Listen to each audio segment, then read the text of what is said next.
very close to period perfect here, Edward. Such great, tasteful proportions and, a wonderful sense of style. And, you really bring out Beethoven's voice. And you've got a few personal touches of your own. I feel that you are trying to capture some of Beethoven's innovative cleverness and a lot of it works. There are a few places where I feel it's not quite Beethoven's voice, but who's to say, really, right? So I feel like a lot of the strength here is in the horns. There are a couple of spots which I'll talk about. I think that you're like the solution is much easier than you are providing, right? You could go almost all open pitches. But yeah, just like you took beautiful care with your horns to make sure that they were, really, this really could be played on a C basso horn. And this is all really lovely right in here. It just really works very well, and you're using the horns in a way that complements the key, right? It's just so well done. Like this chord right in here, it is really, really lovely, right? Just a C under a C triad. Just so well thought out. Yeah, and nice tasteful use of trumpets. Just every once in a while you've got a stopped pitch, and it makes sense. I can't recall whether or not your stopped pitches were coming out as sort of sounding stopped or muted. But if you did, then that was great. There are a couple of harmony questions, which I think might be the one of them. I think this one is a copy paste error, but we'll talk about that when we get there.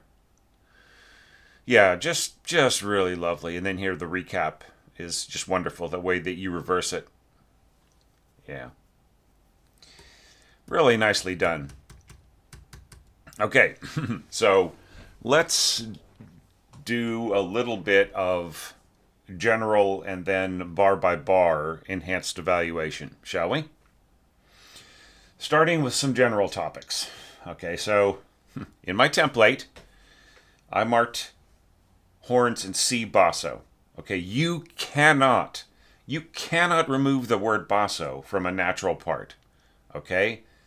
You can't just say horns in C because there are two types of C crook, right? There's the alto and the basso, and it's the same for B flat. You can't just say two horns in B flat. The assumption, of course, will be that you are indicating basso if it's in a lower part, right? But that's not always true. In Berlioz's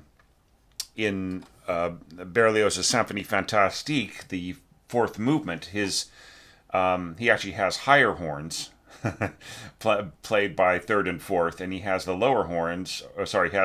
He has the upper horn part on as two horns in B flat basso, so that they have like all of the very lusty melodic parts. And then I think the upper one, so that's either it's either F or E flat. I think it's E flat. So you must say horns in C basso. You cannot get away with just saying two horns in C. Okay, so a lot of participants left that out. Please do not leave out the C basso. I don't foresee that we're going to be doing another period orchestration challenge, where this might be needed. But I don't know, maybe we will. Maybe we'll, it's like the problem is that a lot of like the great orchestral composers of that period didn't really compose a lot of orchestratable music. Now, I would say that there's a lot of Chopin that is beautifully orchestratable, and the same is true of Mendelssohn and Schumann. But then, like flip it on its head, like how much did Berlioz write for piano that could be orchestrated, right? So it's some of the greatest composers or the most the most over the top composers for orchestra didn't really score very much, if at all, of significance in for piano, like Wagner. Right, that's another example. However, Schubert, right? Like he wrote oodles of orchestratable piano, and like the Wanderer fantasy, like that's been orchestrated before very effectively. Not that I'm suggesting that, right? So restore your indication. Now, just in general, talking about critiquing your mock-up, I get the feeling that you may have forgotten my caution to really crank up the strings in the mix, right? It really sounds like this is the mix that is kind of standard for Dorico or Sibelius, in which the the winds and brass, like the brass are the highest of all, right? And then the winds are a little lower than the brass, and then the strings are the lowest of all, and then it like tapers off to like, so finally the basses and the cellos are very low, which is ridiculous, right? That's the in first place, like that should be corrected. But the other problem too is, like I think I mentioned in my pitfalls, that the first violins really lead the orchestra around by the nose in this style, in this period, right? So if anything, the first violin should be the hottest thing in the mix, and then the rest of the strings should also be up, and then you should be toning down the winds and the brass. Excuse me, the winds and the winds and the brass. I meant to say. Okay. So as a result, like a lot of beautiful passages that you've got. I mean, especially like right in here, this wonderful patterning in the first violins, and the repeated chords and the strings and so on, and then like right in here, like this, you can barely hear the strings at all, and that would be the reverse. The horns would be trying to play under the strings, right? And so would to a degree, the winds would be trying to temper themselves, right? Okay. So, jumping back, now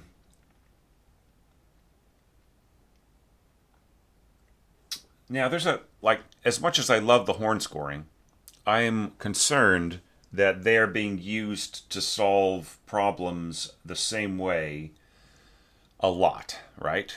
For the most part, you have a pretty good balance, and I would hate for you to mess with it too much. But there is definitely one or two places where the kind of the horns get used the same way over and over again within the same passage. Like here, C is really the part that really stands out, right? Like this is beautiful at the beginning. And then, there's a little bit more horns, and then more horns, and so on and so forth. So, like, we just really get used to the sound of horns. And I feel that that's something Beethoven wouldn't have done. He would have sort of tried to mix things up. So if he continued to have horns in there, he might add winds to sort of, like, take the edge off a little bit. And not just bassoons, which is kind of like in the context that you're using them here. They're just kind of like, extra horns. They become part of the horn timbral quality. So maybe there's something you could do to not be so much about the horns in the accompaniment.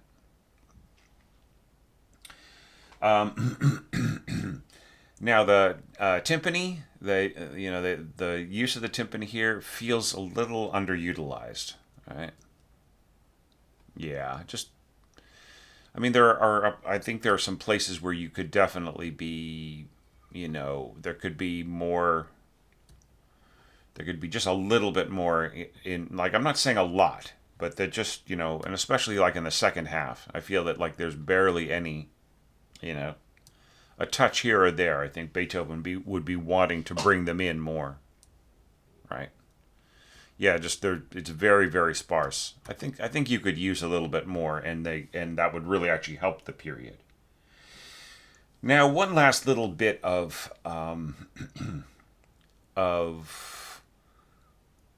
general feedback here is that, like, as much as you were careful in many places to indicate who is playing what, when, and where, you didn't really mark all the entrances very carefully in your winds and brass, right? So, like, who's playing? For instance, here you have obviously both bassoons, right? Who's playing this part right here? Well, I mean, if you look at it in context, it's the second. But if you start off, like, if you don't have the rest in the second voice here, then it doesn't tell the conductor anything. So this should actually have, number one over it. And then you don't have to mark two here because it's obvious in context, right? And then there's like for instance here, like, who's this? Is this a duet? What's going on here? So yeah, so you just, and the same thing here, like, who's playing this note? So you really have to go through this and just proofread the hell out of every part, right? And I think the same thing is true of your strings. You need to proofread for Divisi, unison, non-Divisi. There's some pitches that that could be non-Divisi, but I mean, like, it doesn't really need it. Like, like, I wouldn't be worrying so much about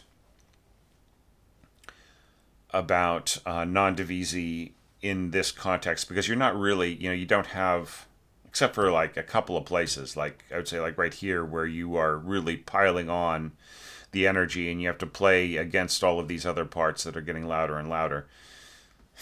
And even here, I don't think you really need Divisi, right? So, like, it's not really an issue, of having to, have more strength compared to the other parts around it. It just isn't really, it isn't really necessary. So that is my general feedback. Now let's talk about some bar by bar stuff. I have a lot more to say about that, just some specifics. Okay, and the first thing is Adagio cantabile, right? I just feel this just feels rushed. You have the most noble, eloquent opening statement here, and then you want to get it over with so quickly. Why? Right? Da da da da da da. Yeah, I mean, come on. Bum ba da da da. Da, da, da, da, da, da, da. Little fermata there couldn't hurt. Da da da da da da. Da da da da da da da. Right? You could put a little pausa right in here, just for a little slight lift going into this next section. Although probably every conductor will just do that anyway. Yeah, I think you've scored it to be slower, but you've assigned it a tempo that's too fast. That's my feeling. Yeah, so I would say just, try it at 40 or even 38. Now, just a couple notes on scoring here. Most of this is in split voices, so why can't this be in split voices? It just is much clearer. Especially things like this where you have a lot of engravers hate this, by the way, where if having two intervals in a row where the bottom or top voice is tied and then the other part is slurred, right? It just plays with their minds because there is a chance of a lack of clarity there, right? So better to have it with first and second voice in separate voices, then it's just absolutely clear. And especially if you're going to be splitting the voices anyways, right? So this might as well be split.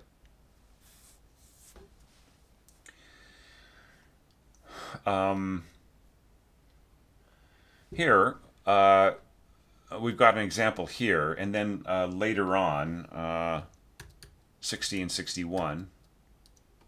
Yeah, same exact thing. right?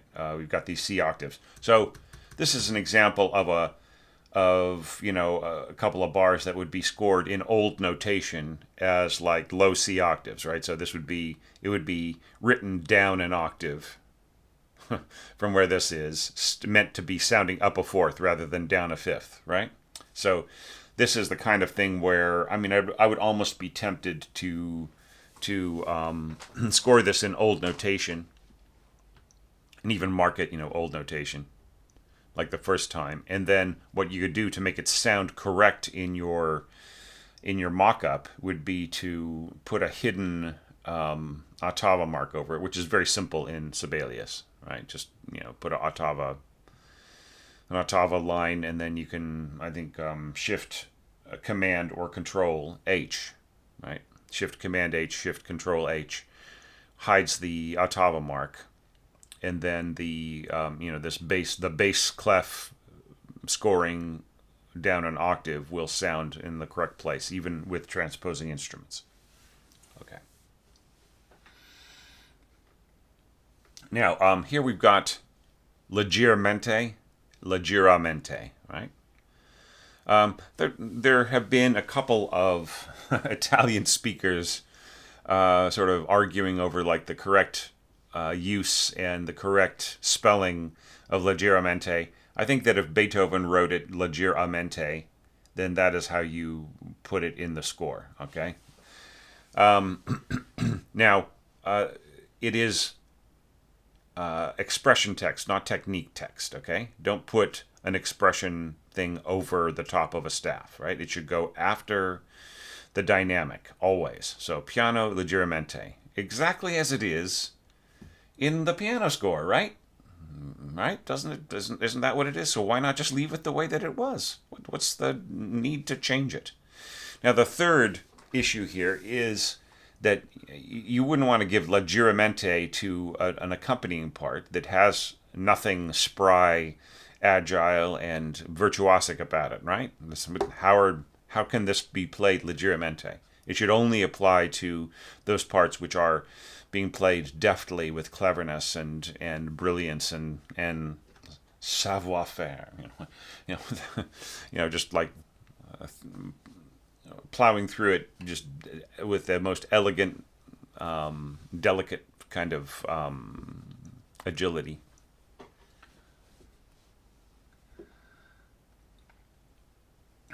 So,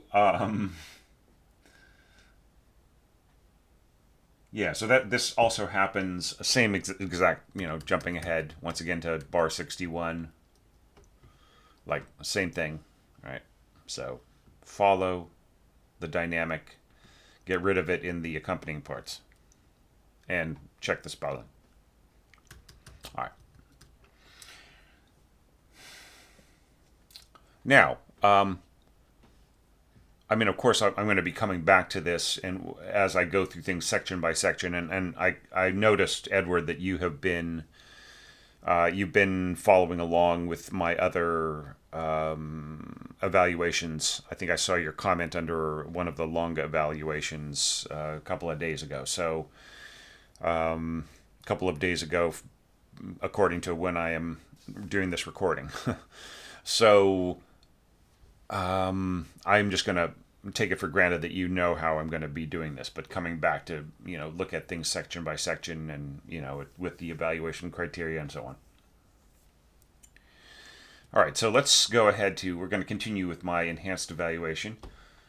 All right, so here we're running into problems. Now, I already mentioned that like the mix is too hot for the winds and brass, right? There's just not enough strength in the strings. But there's also, like, even if there were, right, this is still so strong that it is blotting out the entrance of the strings here, right? I can barely hear a thing, and that is not something that would only occur in a mock-up. That is also going to be a real life situation because you've chosen to push this forwards, right? And then to very gradually diminuendo, and then the release here is really obvious and a little clunky, to be honest. It's not a critique of your abilities or anything. Can't we just drop back down to piano like Beethoven indicated in the piano score? Right? Right?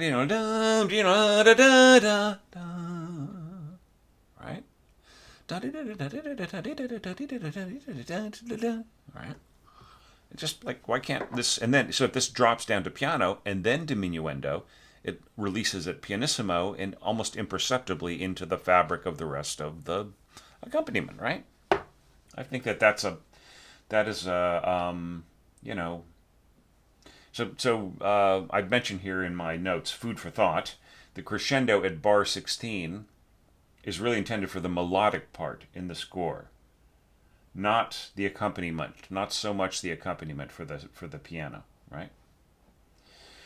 So we have the same problem. Bar 78, is it?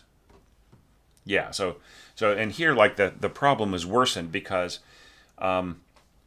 your mock-up is responding to this, push to sforzando as being like, almost being like forte or fortissimo, and then the oboes hold on to that and they are extra pungent, and then they continue on and they don't get soft until here, right? So this really obtrudes into what the poor first violins are trying to do. But if you just got softer there with everybody, then the first violins could come out and just do beautifully. These parts could start supporting and just would sound fantastic, right? So please consider putting the piano back in, and and not being so hot there. Okay. So all right. So dissonances here are almost strong enough, almost, right? Like, what is the dissonance? Da da da da da da, right? So, permit me to point out to you here that you have these beautiful natural horns that could be going stopped, open, stopped, open, stopped, open, right? And then you get that which would be perfectly in the period for this. This is something that I did. I saw it in a few other orchestrations, but not so much in most of the orchestrations. But it's such a great, it's such a great sound, and I feel it's just so much, it, and like, it's just like there isn't enough here, right? There isn't enough dissonance. It just isn't, like, because when you think about it, I want you to go, Edward, you can play piano. Go back to the original score and play that chord, play the chords in that bar, right? G double sharp is a white key, and with the fingertips on the outside on a black key, and the middle finger hitting the white key, the strongest finger hitting the white key, it's the middle note of that chord that is going to be accented, not so much the outside of the chord, right? So Beethoven really wants to bring out that middle note. He, we hadn't quite gotten to, like, Chopin levels of isolating out notes to be accented within a chord yet, right? So Beethoven just assumed, that people would just see the context and accent the middle note. That's my assumption, right? So yeah, and like, you're trying to, you're trying to make it a little clearer here in the oboe, right? But it's still not quite strong enough. And then jumping forward to 82. Oops, sorry. So same issue. We're just not quite getting the kind of snarl that we need there. And it would be so easy for your C horns in both instances to go to go from a stopped D flat to an open C, right? Totally easy. Or a stopped G sharp to an open G. Okay.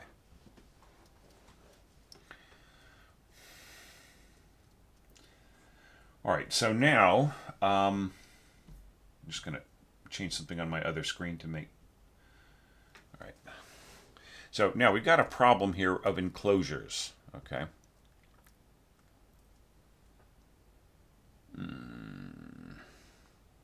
Yeah.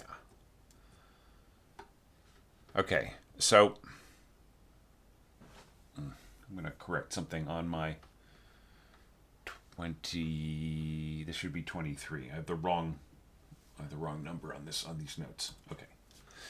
Okay, so yeah. So if only the second flute were not so easily overwhelmed, but it is in its very character, in its essence, that it cannot really play. It can't, like, here you're enclosing it between two oboes, and this D just does not have a chance.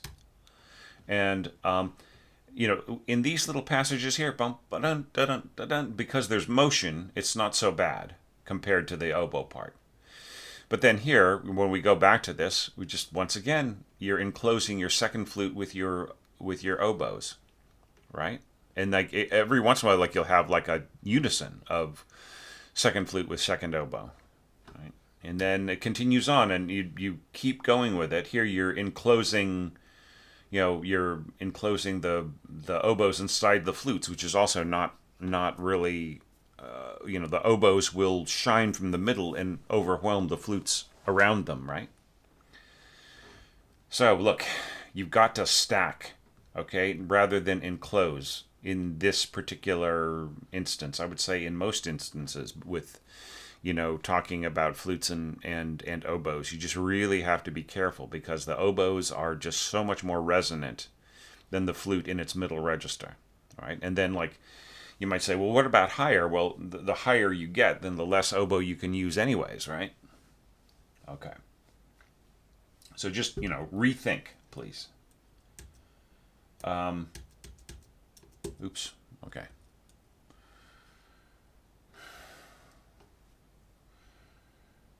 Okay, so right here you score a C augmented chord leading to an F minor, and it just doesn't feel right. I mean, that is allowable in common practice harmony, right? But it just doesn't feel like Beethoven. It just doesn't feel like it is leading forwards properly. Would it be possible for you just to score, like, why don't you try this? Like, I've been making all these suggestions. Just make another file of this and then just incorporate some of my suggestions just to see what they sound like or look like or feel like, right? So try that out. Just score this as an F minor chord, right? It's very, very simple. You can change this E to an F, right? And it could be doubled in the F horns by changing the top note to a C, and so on, right? Or it doesn't even need that much weight. You could just have C basso horns here. But yeah, just anticipate the F minor resolution by one beat, right? And just see how that works. I think that's more Beethoven than the way that it's scored here. Okay, so so here's another example of maybe overutilizing horns, right? Let's see, what did I write in my notes? Yeah, is it too regular, right? Like, is it to the point where the audience can kind of tell, da da da ba ba bum, da da da bum ba bum, da da da bum ba bum. It's always the same, da da da da da da. Do you know what I mean? Maybe there just needs to be a little bit more timbral variation, And by that I don't mean like timbral variation that is that builds on, like, that, timbral variation that doesn't feed into the regularity of the way that things alternate. Oops, I'm going the wrong direction here. Yeah. So I noticed that you add a bar here, or not a bar. You add a couple beats of this accompaniment pattern. I'm just gonna double check myself. Yeah. So you might not need to do this, right? Just what Beethoven stops here, and then he allows the little like he allows things to start to build in momentum and so on. I'm noticing this is something I didn't put in my notes, but you could always say crescendo poco a poco just as one single thing, and then the player will just crescendo till the next mark that they see, right?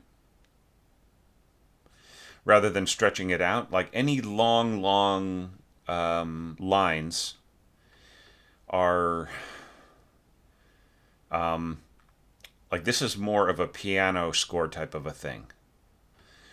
Like what do players like to read? This was one of my first recording sessions as a baby composer. I had a score that was just filled with this crescendo poco a poco and the stretched out in long lines and so on, which was very difficult to do using Leland Smith's old mainframe PC based score program, right? Capital SCORE score. And yeah, so I went to all this work to make that happen, and then my violinist was saying, I'm really having a hard time figuring out, what you intend to do here. Why don't you just write crescendo poco a poco in the first bar, and then have a dash line afterwards, or just like leave out the dash line. The dash line is confusing me. I'm already seeing enough lines already as it is.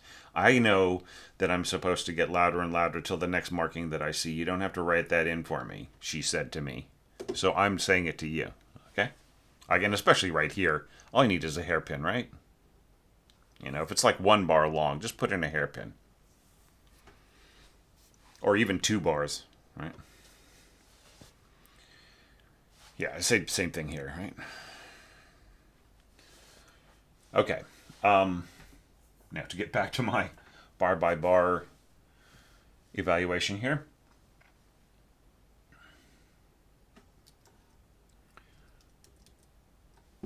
So dolce it's just like leggermente. It is expression text rather than technique text. So it belongs after the dynamic. So you have to ask yourself whether or not this is a dolce kind of a thing. I guess the accompaniment could be, this accompaniment could be dolce, but in that case, shouldn't this be also piano dolce? And of course, you left it out here, which is good, which is wise. So yeah, piano dolce, not dolce the technique, right? There is no dolce technique. All right. Now, let's go back to here. We talked about that. Okay. All right, so I've got a problem here. Okay, so this looks like it was copy pasted and then just changed upwards. Okay, and I think that you may not have checked this against the original score, right? So this is the wrong harmony. This harmony needs to lead forward to F minor, right? As opposed to whatever this is. The proper chords here are B flat, C7 over G, F minor, right? So yeah, so just voice leading, right? This doesn't make any sense followed by this. Otherwise, I mean, it's like you could just rescore this, just go back to your source score and and compare and fix. All right. All right. Let's jump to 92.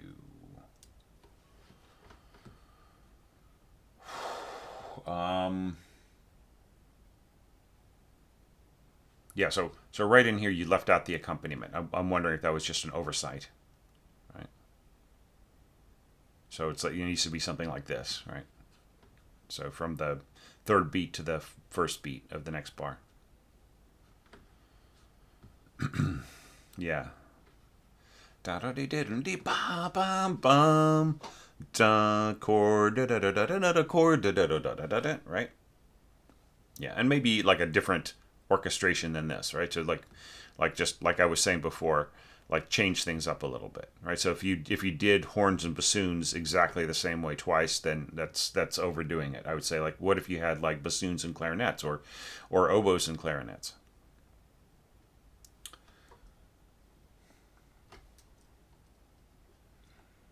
Okay, now,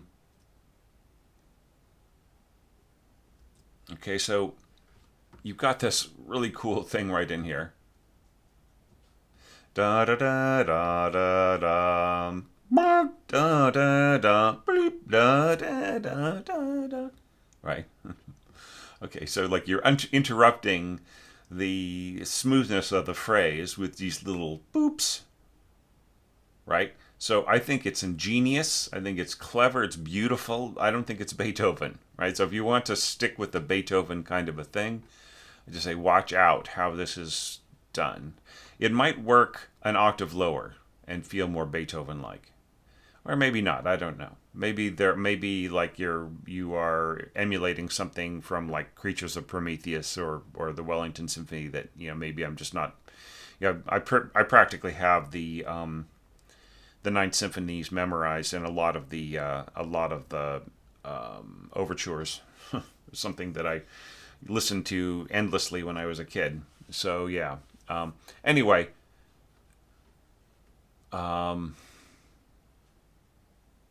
yeah. So I mean, yeah, you almost might say like this is very similar to a couple of things that happened in the Fifth Symphony, first movement. But anyways, just yeah, that just felt a little weird to me. Okay, and then I notice a lot of people are taking Beethoven too literally on his staccatos, right? And we just end up with this sort of kind of bunny bouncing through the woods kind of a idea. Boink, boink, boink, boink. And it just feels like, if you listen to pianists play this, forte, staccato, they do play it forte and they do play it separated, but they play it more accented and they play it more like marcato, I think, if anything. So like if you had accents or marcato and just like don't worry about the staccato so much, then I think you get the proper amount of emphasis here. All right. And just everybody accented if you're going to do that. So yeah, because otherwise it's just a little too happy bunny, I don't just. This is another thing I don't think that Beethoven would have done. I think he would have made it a lot more forceful. So those were my comments about my enhanced evaluation. And what's the enhanced evaluation for? It is not to be extra picky on you or to try to humiliate you or any of that kind of stuff. It is like, how do we get this score ready for the stands? That's all it is, right? It's just like, what could we do to this to really, really make sure that like you have got all the kinks worked out, you haven't done things, you don't have misspelled words, you don't have you don't have scoring that will confuse the score reader or the conductor or whatever. You have everything pretty much worked out so that it's it's almost like me proofreading it on an artistic level as well as a logistic level. Okay. So now let's talk about let's go to the evaluation criteria, and we will just go section by section now. All right, and just evaluate it according to my general thoughts and criteria and so on. So starting off,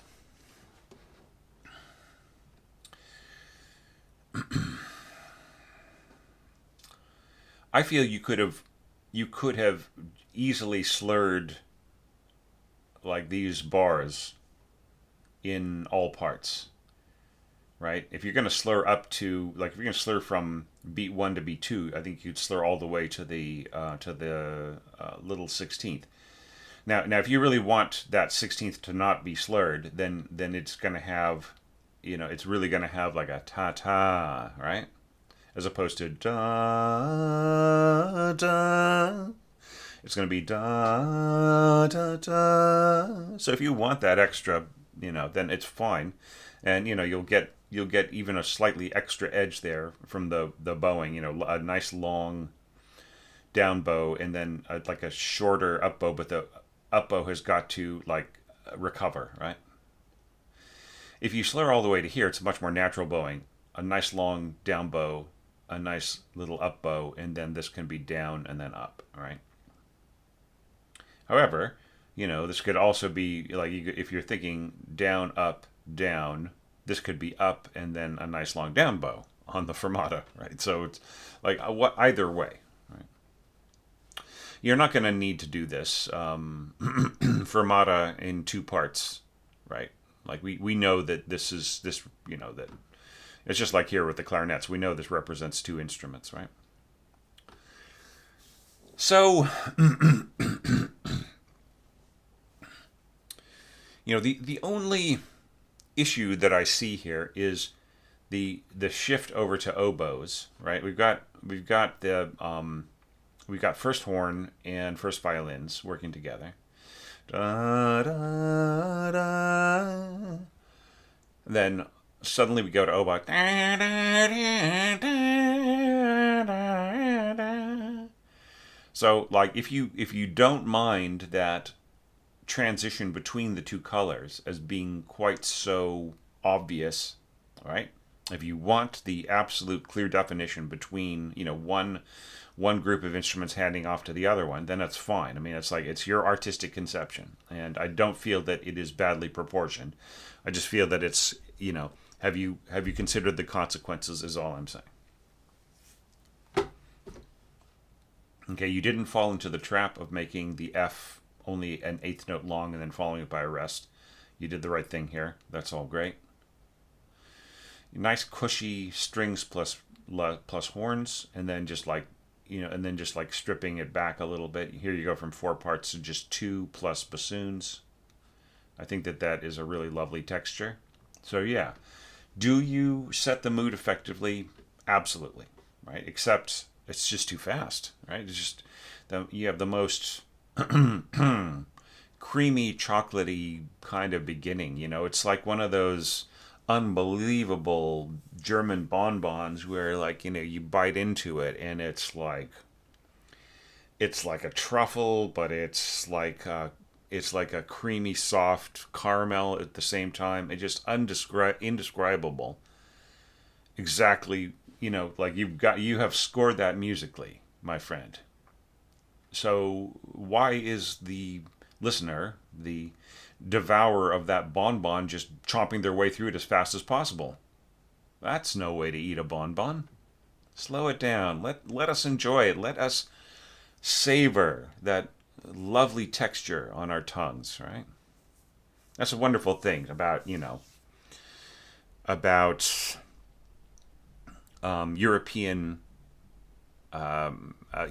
chocolate.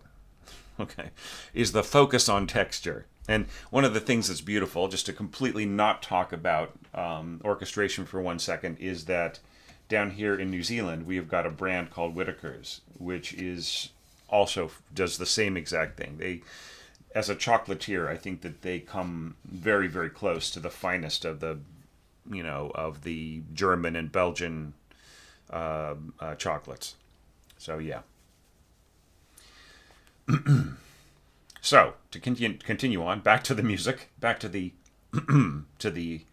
audio orchestration rather than the olfactory orchestration. Then our next concern is, does the melody start with elegance? And let me just point something out here. If you're going to go up, down, having this shift down a fifth down to a lower string and then pushing downwards and coming back puts a lot of emphasis. It pushes down, right?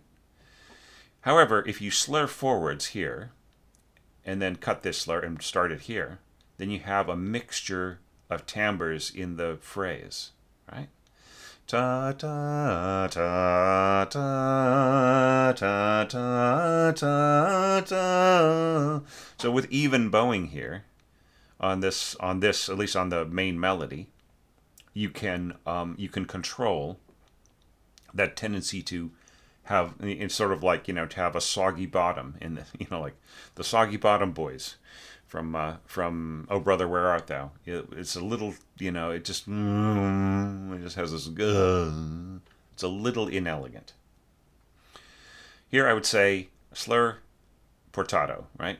Ta ta, or and then you can get the same, like when you add portato to other slurred elements around it, then it will feel perfectly regular as part of the slur, right? It'll just blend right into the slurred sound. And this can just be slurred. This will probably be taken as an up bow, right? Our main concern is that the main melody doesn't sag, right? And the way that it's scored right now, the energy is going to sag right in there, okay? Or it's going to push into the sag, is the quandary. This is all really lovely though. I just love the, it's like question and answer with the bassoons here. And then they go to this. By the way, this could just be slurred all the way across. Ta ta. See, like you want to avoid having too many different slurring patterns, right? You already have a little compromise there, right? So, and you're adding another one to it. So I would say just have this slur all the way through. Ta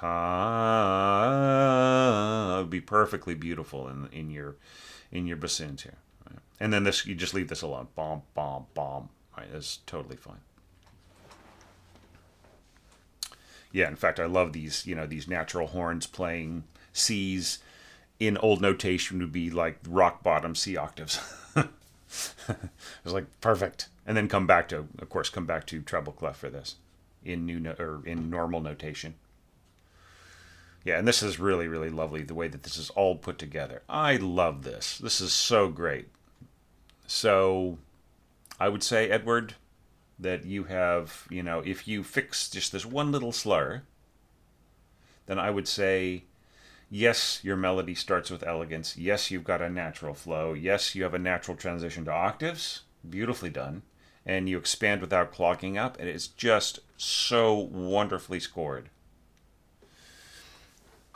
Okay, so one thing that we should be mindful of, and that is the use of instruments to, in the exposition in Beethoven type scoring, the use of which instrument is used to, to state the main theme and, to introduce it and everything else. So just be mindful. First violins.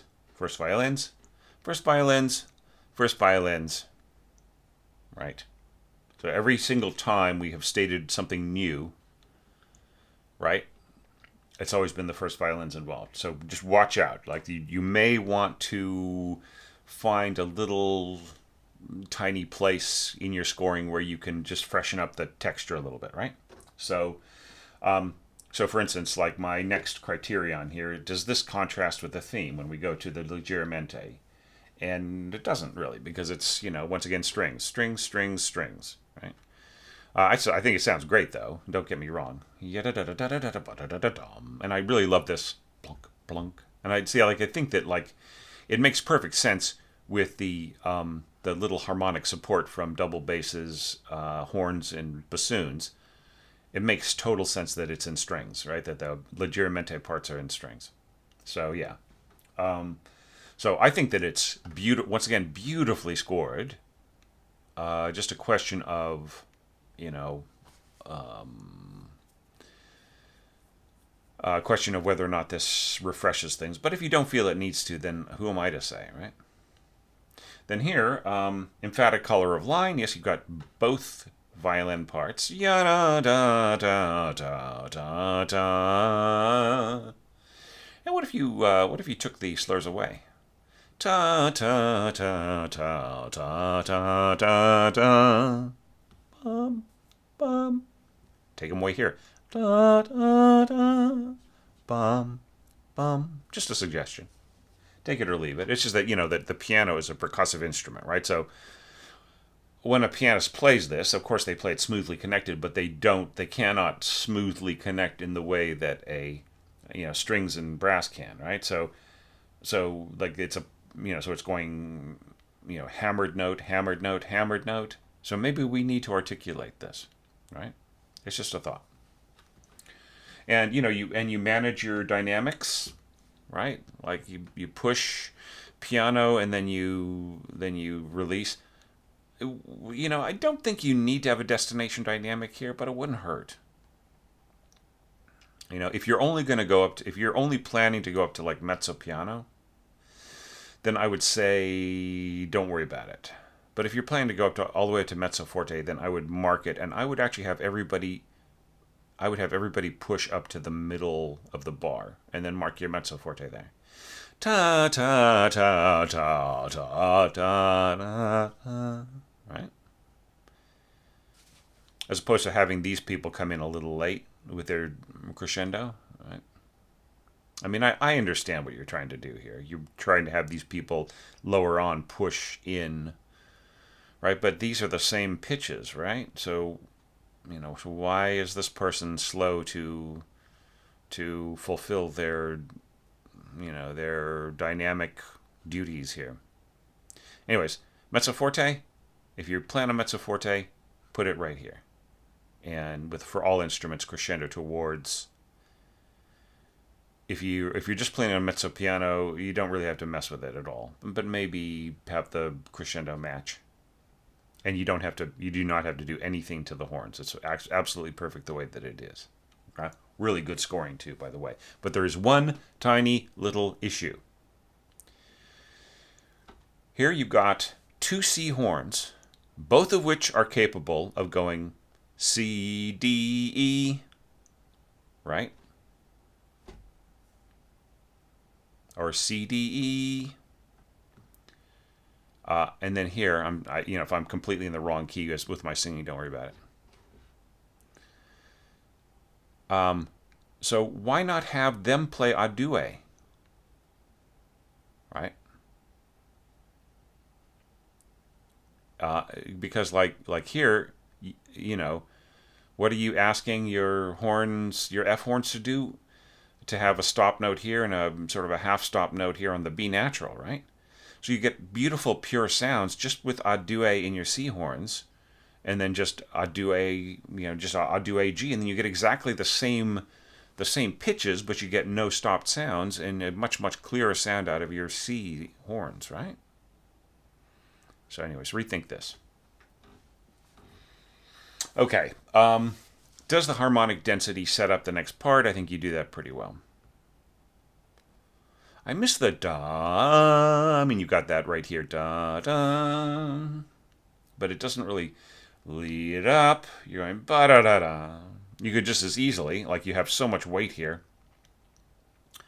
going ba da da da. I mean, I love the ba da da da idea here with the violas, but you could just as easily go, D, C, B flat, right? I mean, I just missed the ba. I think that da thing is an actual, it isn't just da.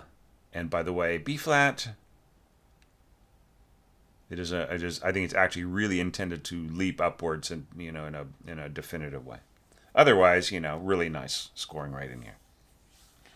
So yeah, do you contrast texture and dynamics? You do texturally. You don't do dynamically, and that's fine. Like it's great. You're going to horns and winds, and then adding trumpets and timpani, and then here, like you can really hear the weakness in the mix for the strings, right? So yeah, like I said, just in your if you've got a file open, making changes to it, just try that. Just fix the dynamic levels, so that the first violins are the most powerful thing, and right under them the rest of the strings without that weird drop off going down to the basses, just and then bring the winds down a little under that, and then the horns down under the winds, right? And then you'll have a proper idea of the way that a live orchestra, period orchestra, would be playing this. All right, so that takes us to bum da da da da da da da da. And as I mentioned before, if you just drop down to piano here and then diminuendo out, you could even mark it pianissimo right here at the end. So just, you don't really need to, but I mean you could. But yeah, but don't sforzando. You can hear it in the mock-up. The mock-up is not lying to you in this instance. Your winds here are just going to be too pungent for this entrance to be clear in the first violins, even if you do correct the dynamic levels in your mixer. Usually I don't get into heavy discussions about mixers and things like that, but when the levels are set wrong, I kind of have to. My criteria here, is this a fresh new color? Yes, finally. The oboe has returned, right? And now it's stating the beginning of the secondary passage, right? Complementary timbre, yes, right? And keeping in mind this, I don't think that this needs to be sforzando though. Da da da da da, but it could be a little crescendo or just not even, right? Da da da da da da. He just wants a little bit of weight on this G, right? So yeah, so no slurs or anything. You just want to go yip chaka chaka chaka chaka chaka chaka chaka chaka. That's fine. And this is lovely writing here, the clarinets. And I mentioned before, you're missing a perfect opportunity to go with your with your horns. Just a very easy, very very easy stopped open kind of thing. But just to look at the general issue of thinking ahead to widening the gap, you do a bit. Emphasis on alternating middle note. You just kind of have a general accent here and there. Keep in mind that a tenuto mark is going to be played with a long full bow, so you may not get the alternation between strong and softer notes, right? Because the players, the long bow may excite the string so much that it doesn't feel like there's any lack of power there. And this is really lovely, this flute stuff right on top here.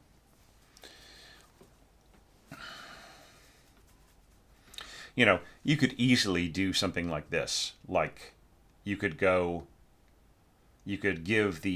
change this D to an F and change this F to a D, right?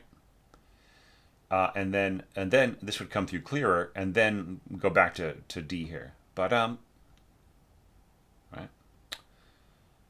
da, F. Right, so that's one way of dividing it up, but that's a little fussy. You could just leave it the way it is too, and it will more or less be clearer. But then, going on here, where everybody is all playing in tandem with the same dynamics and the same inflections and so on and so forth, your second flute is just going to get swallowed up by your oboes. Yeah, and then here, it's just beautifully, gap widening further, spreading the harmony, intensifying. And you don't leave a big hole in the harmony when we get to here, right? I think that we're, if you wanted to add a third kettle on a G, so you can just go G, G, G, G, C, right? In your timpani, then, I do not think it would hurt anybody's sense of being a purist, all right? I authorize it. Go ahead, add a third kettle, add a G, even add a fourth kettle if you want a D, but just give us a little bit more timpani, please. You just need a little bit more. It's not quite enough. All right, so I noticed that you don't bother with trills, and you don't really need to. If you had if you had timpani here, you could be doing a roll, all right, to get more excitement. It's just a thought. But yeah, I don't have any big comments about this. I think this is all really beautifully scored. All right. Okay, so going on to section C. And, you complete the phrase really beautifully here. Now, so it's all strings really with this bum bum bum bum bum bum bum, and I think that's really done beautifully, right? It just fits right in with the whole scheme, like the motion to the motion to the five, right? It's just really, and it's really beautifully realized in your horns. And horns and strings again, right? Can't miss. However, what does Beethoven do in his piano score? Da da da da da da da da da da. Okay, well, in your strings, you kind of do what Beethoven asks, except like you choose to expand rather than jumping up with all of the bass instruments. Fine. But any of that distinction is completely lost because you score the winds the same way twice. Could you not have left out the flutes, maybe even left out the oboes, and just scored this in the lower winds and horns, and then jumped everything up, right? So that you have we have the sense of expansion of scope, right? That's the whole point there, I think, right?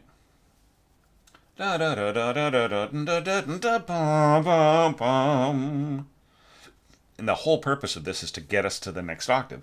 And then he takes us back down. Right?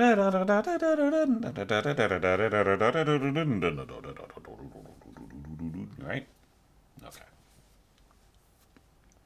Yeah, good dovetailing in here. I mean, if you want this F to sort of continue on, it doesn't really hurt anything. And it's nice. It's nicely put together with the scoring here in the horns and bassoons. Yeah, but once again, are we overusing the horns? Is the big question here, right? Horns, horns, horns. It's like the end of the so that line in the at the end of that chapter of the Lord of the Rings, horns, horns, horns, right? The Rohirrim had arrived. So so just watch out. I just feel like most of your horn scoring is beautiful. I feel most of the time it's not overutilized, but I think there's a danger here.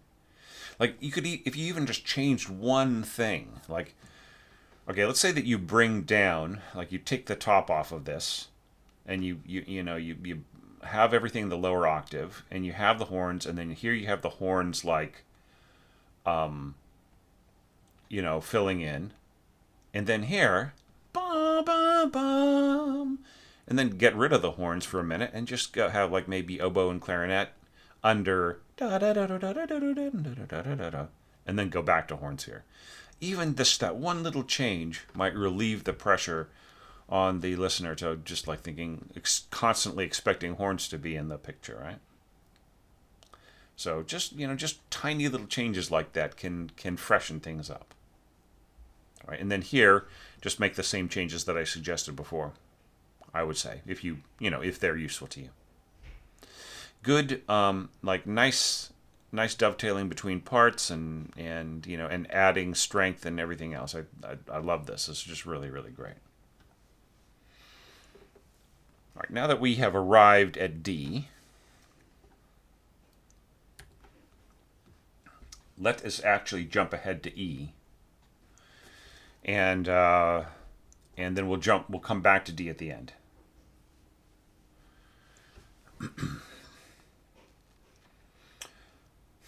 So, like you basically choose to interpret it exactly the same way as before, right? Let's just refresh everybody's memory, in case you weren't paying attention. Right? Just remember, we have, strings. This is a beautiful interpretation here. The bassoons talking to each other, and the thirds, and the horns playing something that could be done in old notation bass clef. Answered by strings trading off between each other and a little bit of support from horns and bassoons, and then strings, and then coming out of it with these lovely horn, sixth, fifth, third kind of idea, trading off to winds, and then adding the timpani and the trumpets and so on, and then back to strings. Okay, so just remember all that. Okay, now we're going to jump ahead to E. So we see that this really is the same approach again, right? So you didn't really make too many changes. There's a couple of little changes, but you didn't make too many changes, right? And I would just say, once again, just correct this and maybe make this portato or something like that. And I think it would just be much more even and elegant.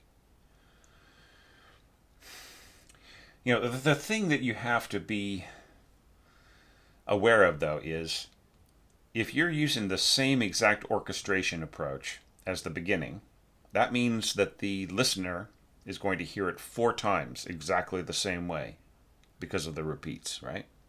So this can be a trap for orchestrators. They can not really be aware of how often something is repeated or heard by the the audience, just because they only see it happening twice on the page. But it's actually 4 times because of the repeat, right? So, my advice is, if that is a concern, then see if there's something you can do to vary this a little bit, right? Maybe make the texture a little thicker, add a little high end. You go to octaves here in your first violins with a little bit of sweetening on top by the flutes. There's a bunch of things you could do here. So, yeah. Then here we've got, once again, Leggermente. Da da da da da da bum bum da da da da da bum bum, and you just really keep it in the strings. Just a little bit of oboe added. Right? So there's really no change here, but it's the same approach. Then here, like what I suggested, you might want to do here. You do here, da da da da da da da da, or da, and with this you're just adding flute on top. Keep in mind, you have a danger here that the sound of the flute will get completely absorbed into the violins, right? So, if you think, well, I would really like there to be a wind sound on top of here, you could double it with clarinet, right? Because you've already got the clarinet coming out, right? Which clarinet is this? Is this number 1? You got a 1 here. Could you copy paste that to there? Okay. You could have clarinet and flute together if you wanted to, or you could even just get rid of you could just have it all clarinet, or you could have oboe on top there. There's a bunch of things you could do, or you could even have your first violins up an octave, doubled by clarinet and flute. Even coming out of it an octave higher, right? Just to give it more of that edge. So there's a ton of things you could do here. But the way that you got it now, this flute it's just going to be part of the upper resonance of the violins, and it will disappear by the time you get here. This will just get swallowed up by the sound of everything around it. Yeah, so this is just too low to be that effective.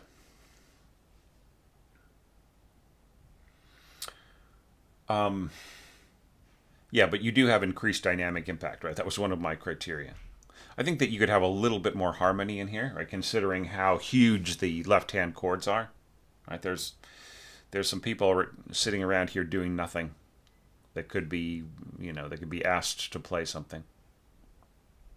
Certainly, like clarinet and bassoon, they could be supplying harmony until they go into their more melodic capacity.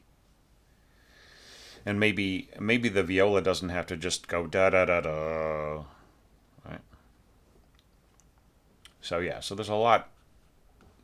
There's a lot that could be done. Like I feel that this is just like almost like a copy paste of what happened before, rather than being a new take on it, right?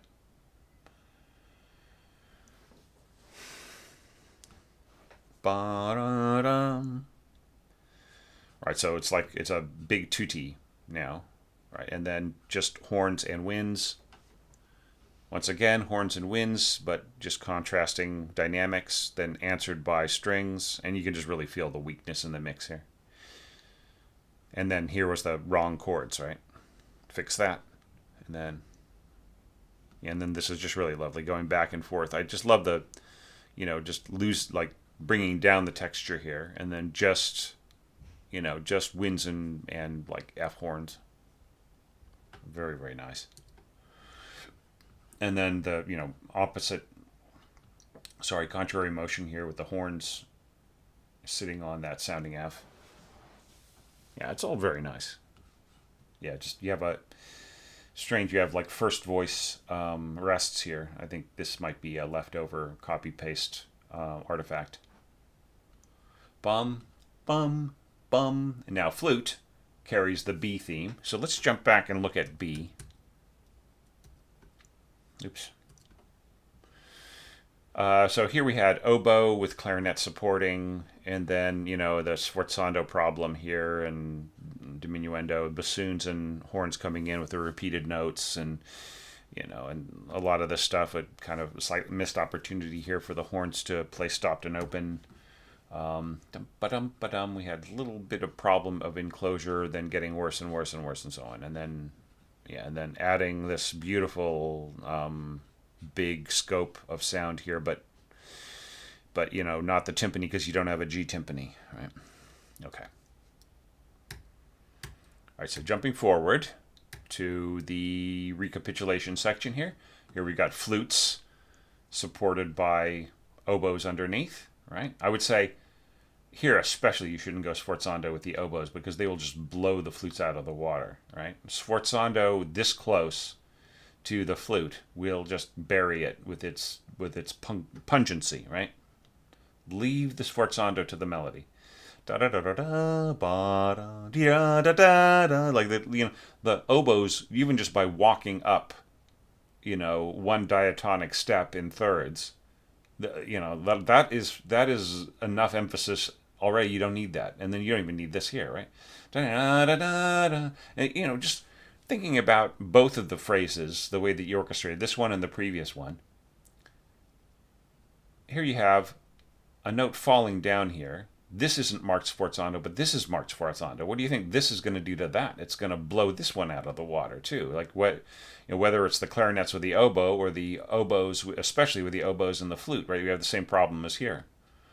All right, so just get rid of these sforzandos. They're not intended for the accompaniment, right? Just get rid of the sforzandos and then drop down to piano diminuendo to pianissimo, or maybe diminuendo to just don't worry about the pianissimo, just diminuendo to piano, right? Make sure that it's just not so loud. Or actually piano, maybe piano, and then you don't need any diminuendo at all, right? Okay. Okay.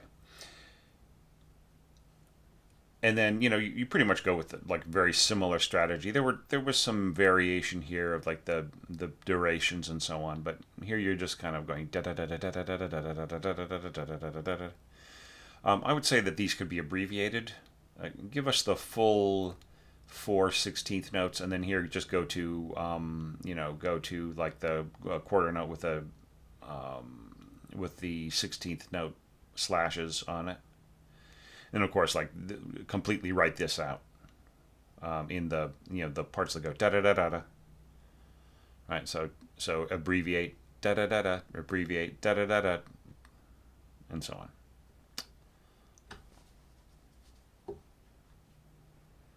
Yeah, really. Yeah, just nice. I mean, I wonder if you could bring in the. Is there an opportunity to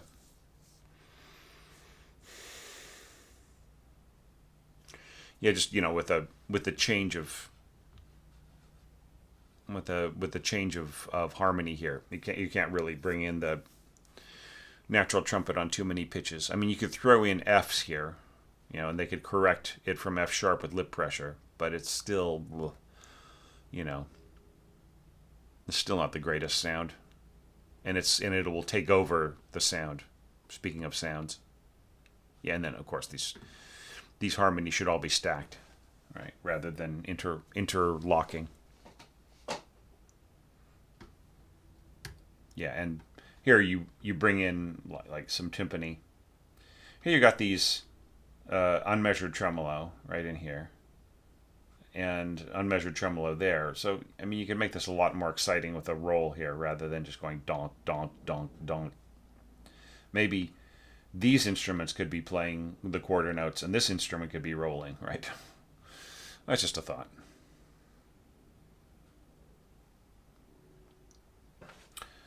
Okay, so that takes us to the recapitulation of the C section, right? So let's go back to C.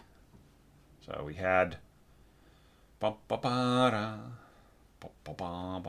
just really, really nicely done. And then, you had the same elevation in the winds for the harmony here. And then, then kind of using the horns a lot. But I really liked the strings in here, and I thought that was all well scored. Okay, so let's go to the recapitulation. Oops, I went too far. Yeah, and then this works really, really great, like using bassoons and horns together. You probably don't need to go a duet here, I would say. I think that this is loud enough when, kind of matching it together with the bassoons. Just have have the first and the third play on these parts right here. Yeah, and once again, look, what's going on in the piano part? Da da da da da da da da da da da. Why can't we express that in the orchestration? I just feel like the problem with the way that it is scored is we can't hear the difference between this and that in the strings because of the fact that this is so overarching, right? So that's issue number one. Issue number two is that there's no need, like this. The whole dramatic arc is kind of ruined by these winds being so high at the beginning, right? Is there a possibility of just sort of bringing, like cutting the top winds there and reorchestrating things a little bit, and then having this big, beautiful, expansive orchestration on the second one? Okay, and then of course, as I pointed out before, there's no accompaniment here for some strange reason, right? So maybe this could be, as I mentioned before, this could be like maybe in the middle winds, as to contrast with the horns and the bassoon. Anyhow, but I just feel it's all very clever, and I think that there's some nice little things going on here with some notes that some little kind of pedal points within the little patterns and so on. It's very, very cool. And this you might almost even mark this détaché, right? Just so that they use the middle of the bow kind of bouncing back and forth. Yeah, I mean, it's really lovely though. Don't get me wrong. Yeah, da da da ba ba ba ba ba ba beep da da da beep da.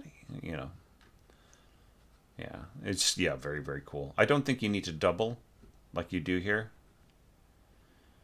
I mean, you can do it. It won't hurt anything, but I don't think it makes much of a difference. I mean, I can see like how you want to kind of keep, but it just kind of creates more work for the cellos, right? Like, why not just do this? Why not just dovetail right here? Like, get rid of this, dovetail right here on the cellos, and get rid of this for the cellos, and then have the violas dovetail to the violins here on just a single note. Get rid of this. Just have the violins start here and have the violas drop out there, right? Just going from instrument to instrument. Yeah, the same thing here. I just, But I mean, look, you can. It doesn't hurt anything to have it the way that it is. It's just I don't think it helps either. You know, and it just like creates more work for the cellos right in here. They will have a tendency to dominate here. And even though this is going to another strong instrument, the violins, I feel that there will be a kind of a loss of energy and vibrancy here. That's, that underlined by pushing the cellos up to E at a mezzo forte while the violas are still catching up and everything else, right? So it's not the most even kind of thing. Yeah, and then just once again, maybe fix this. Yeah, but I mean, it's really beautiful. Like, you have a lot of moments where you have really lovely wind scoring that does things that your horns can't, right? But so maybe those winds could be doing things that the horns can do, right? Instead of the horns doing them, so that just so you have a little bit of a fresher texture. All right, let's jump back to D now. So, like as my final comments.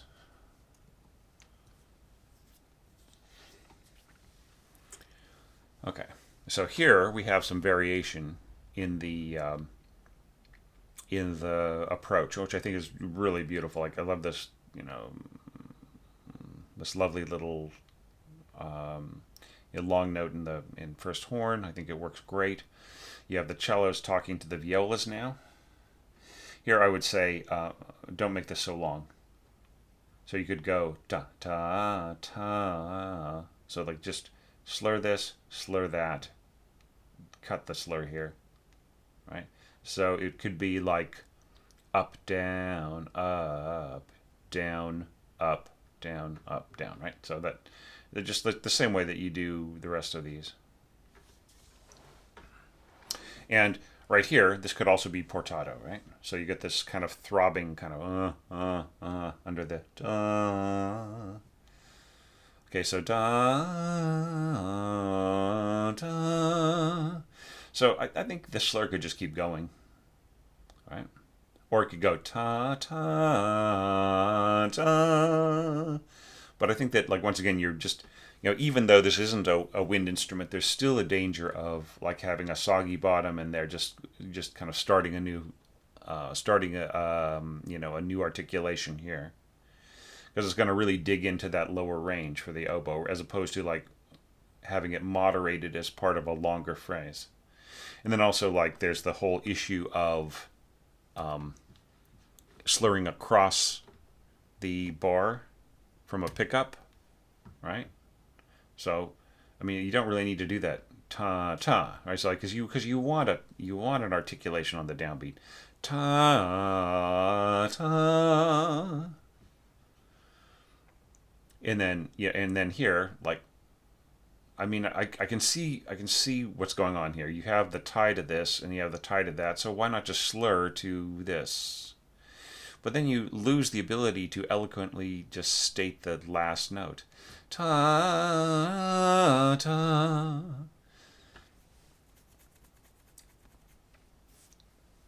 If you want this, if you want this to be more have more power here, I would say end on an eighth note here with all of these. Just really just bring it to a close, because it, like, what does it do in the piano part? It ends on a 16th value, right? So I would just say really just cut all this off. Go ahead, slur into the downbeat, but slur into an eighth note, right? Just so that it doesn't obtrude too much into these scurrying strings. This can be quarter notes though. Yeah, and then this, this is little bum, bum. This could have a little support, whether it's like adding violas or adding clarinet or something like that. Just needs a little bit more solidity. Now, did you listen to Spencer Myer? How does he play this? he anticipates the crescendo, right?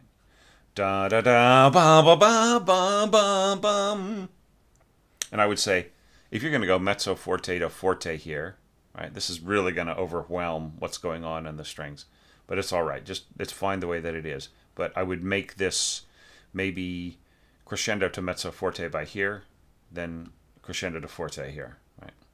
That all makes sense. And this is really nicely done. And I maybe get rid of all the slurs. Ta da ta ta ta dum. Right, because it's all supposed to be emphatic. Now Beethoven slurs over it, but that's just because he's saying this is one melodic idea, right? And of course, remember he's playing a percussive instrument, right?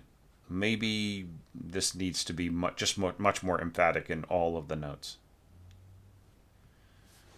All right, and then here, I think this needs to be pianissimo here, and stack your harmonies. Don't interlock them. So pianissimo above, and then everything else is fine.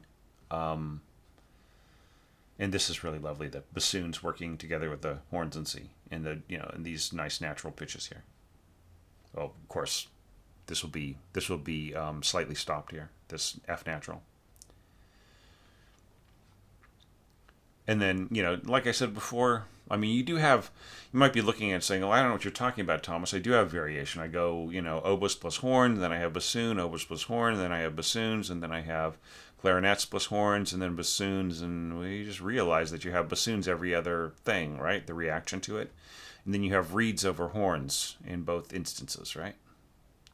Maybe there could also be like an elevation, so it's not always the way that the piano is scored, right? Then I say, well, I do bring in flutes, don't I? Right? But this one could probably be cut, right? So where does that leave you, right? So just maybe see if there's some way of, keeping it from always sort of being the same conclusion, like it's sort of like two people always talking rather than a conversation with a group of people. That's my only observation. Yeah, and then this, I wonder if there could be a little bit of support in here from the wind section. Just right towards the end, kind of going into it. Not from the flutes, but yeah. Maybe clarinets could give just like a real sword, kind of a sword blade, kind of a cutting quality here. At least to the violins. And maybe even like the bassoons coming in here, like doubling the cellos. All right, so just think about the lower winds helping out a little bit here. Bum, bum, bum. This is really great. Da da da da da da da da bum bum bum bum. Maybe a little bit of, maybe a little bit of help here from. Maybe like the first bassoon. See, the thing is that you already, like this G right here in first bassoon is completely covered by third horn, right? This is all sounding down an octave, right, everybody? Okay. So this G right here is completely covered. Right? It does not need any help at all. So the bassoon here doesn't really, but who needs some help is this cello line right in here. So maybe first bassoon could go, and then you could go a duet here, right? Just to have a nice, a nice consistency of line, and then that really leads forward to this, Anyhow, those are my suggestions. For movement 1, the way that you've scored it, which, despite all of my little fixes suggested and my tweaks here suggested and, perhaps a bit of, maybe I'm going a little too far in some of my critiques of this and that, but it's all meant, just it's an expression of my excitement and approval of this work. It is not an expression of any kind of disappointment or critique, right? And, I don't really see what I'm doing as a critique. I'm seeing it as feedback. Like, like you're coming to me, I'm the coach.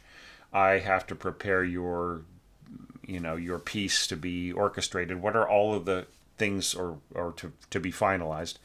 What would be the things that I would do if you were to say, okay, here, Thomas, I've done everything I can with the score. I cannot do anything. You can do whatever you like with this, so why don't you just go ahead and make another version of it, and then I will take a look at it and give it approval. So like that actually happens in my career a lot, right? Just people bringing me something that's half orchestrated, and then I fix it for them.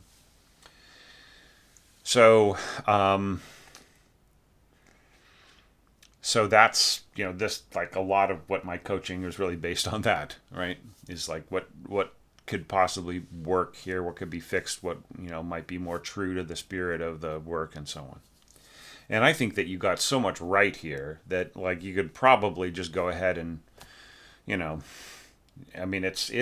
it's essentially ready for the stands already, except for like a few things like like who's playing this note, right? There's still a little proofing to do, but it's very, very close to being ready. And it's the kind of thing where I'm sure that you could you could just do that yourself. You could like if you really, really buckled down and really look through it, you might find some stuff in this that you would want to change that I haven't even thought of, or that I didn't have time to mention. Okay, so I really, really like this. So now let's take a little break. We've been just really deep into this score by Edward. Let's have a little intermission, and I'll just talk about something completely different. Okay? And then we'll come back and take a look at Edward's version of the second movement.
While unmeasured tremolos are usually notated without ties or slurs, these markings may be used to clarify functions, group together pitch durations, and even unify phrasing.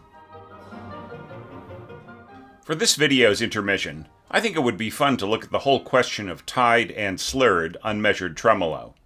And in fact, there's so much to explore about this topic that it might take a few intermissions like this to really cover. But let's start with the whole question of whether or not you'll ever need to score them, and when you might want to. A frequently asked question I see online is whether or not to tie a succession of tremolo notes across bars. And naturally, answers tend to differ depending on the experience of players and the general outlook and context of the composer. The most honest answer is that either approach might well be used interchangeably, but perhaps a more refined viewpoint might insist that ties, and even slurs in some cases, be scored in a specific context that helps both the score reader and the player. For this tip, please note that unless otherwise specified, the word tremolo refers to the unmeasured rapid repetition of a single note, as with a trembling bow on strings, rolled percussion, and also flutter-tonguing on winds and brass. This is usually scored with a triple beam slash on a stemmed note, and over or under a whole note. But of course, other types of tremolo exist, such as measured tremolo, which refers to repeated notes specific to identifiable rhythmic durations, and fingered tremolo, alternating between pitches, which can be played measured or unmeasured. Fingered tremolo will tend to be slurred when played unmeasured, denoting a continued breathing or bowing, but can be played slurred or unslurred when measured. We'll talk about slurs over measured tremolos later in this tip. For the vast majority of unmeasured tremolo scoring in the repertoire, ties and slurs are neither marked nor required. Open a score to most such passages from a century ago and earlier, and you'll see this confirmed. For a typical example, the first few bars of the string section at Rehearsal 7 of Jupiter in Holst's Planets reveals a perfectly readable series of repeated bar-length tremolo notes in all parts except double basses. These will be played as continuous streams of trembling pitches, without any particular emphasis on the downbeat of each bar. Today, these might be tied for clarity, but tied or untied, Holst's meaning is perfectly clear.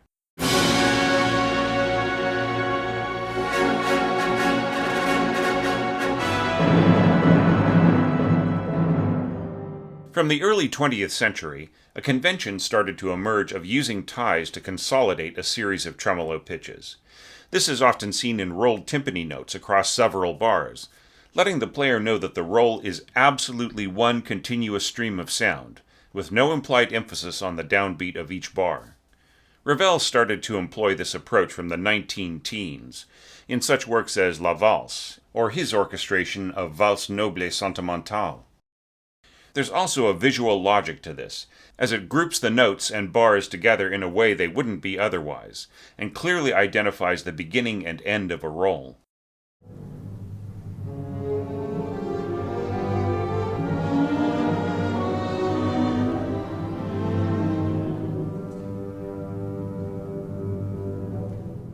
In the same piece, there are several examples of tremolo strings utilized in doubling woodwind melodies, often in bar-length notes, and occasionally using string tremolo to underline rhythmic stress. So it's no wonder that in Ravel's seventh and most epic movement, he should score a 9-bar tremolo chord in his second violins as tied. This removes any notion of the part contributing to the pulse here, and helps to keep the scoring exquisitely delicate.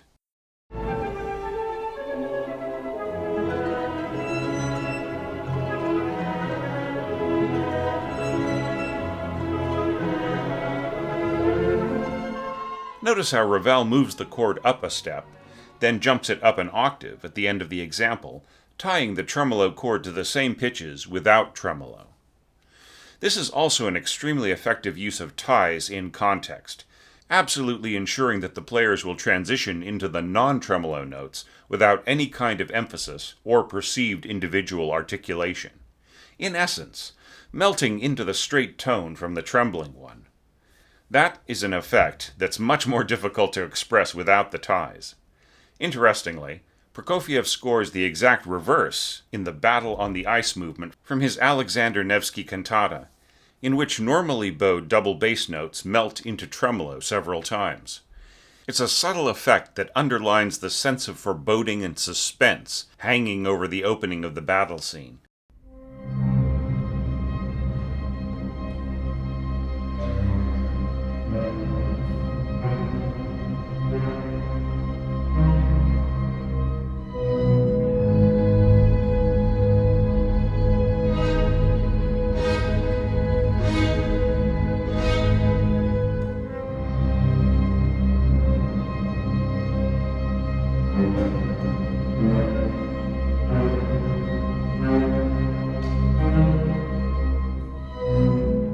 I'll talk some more about this topic in tomorrow's video, where we'll see what all this has to do with Batman.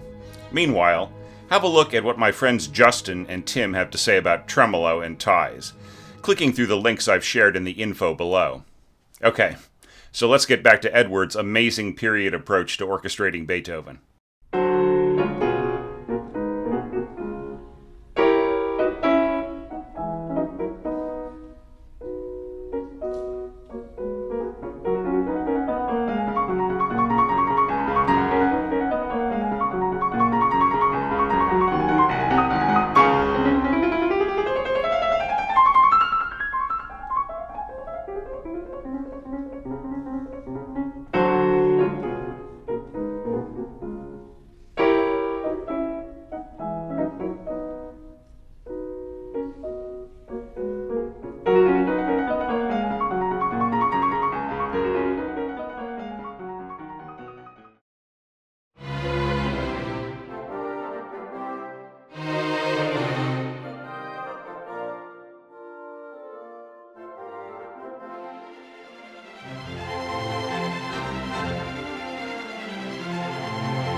Enormously fun, pretty much in the spirit that Beethoven would have wanted it. I will say that there are certain inflections, certain approaches, and so on that would make this, even more in Beethoven's spirit, and also like make things easier for the musicians to play and so on. So I think that the general and bar by bar enhanced evaluation doesn't need to take that long. I just have a few notes. Some things I've already mentioned in the previous evaluation of the first movement. Like for instance, I think there need to be like just more. There needs to be more careful markings for, a duet number one or number two player and so on in your winds and brass. I mean, for instance, this first screen is pretty good, but then later on, there's some omissions and so on.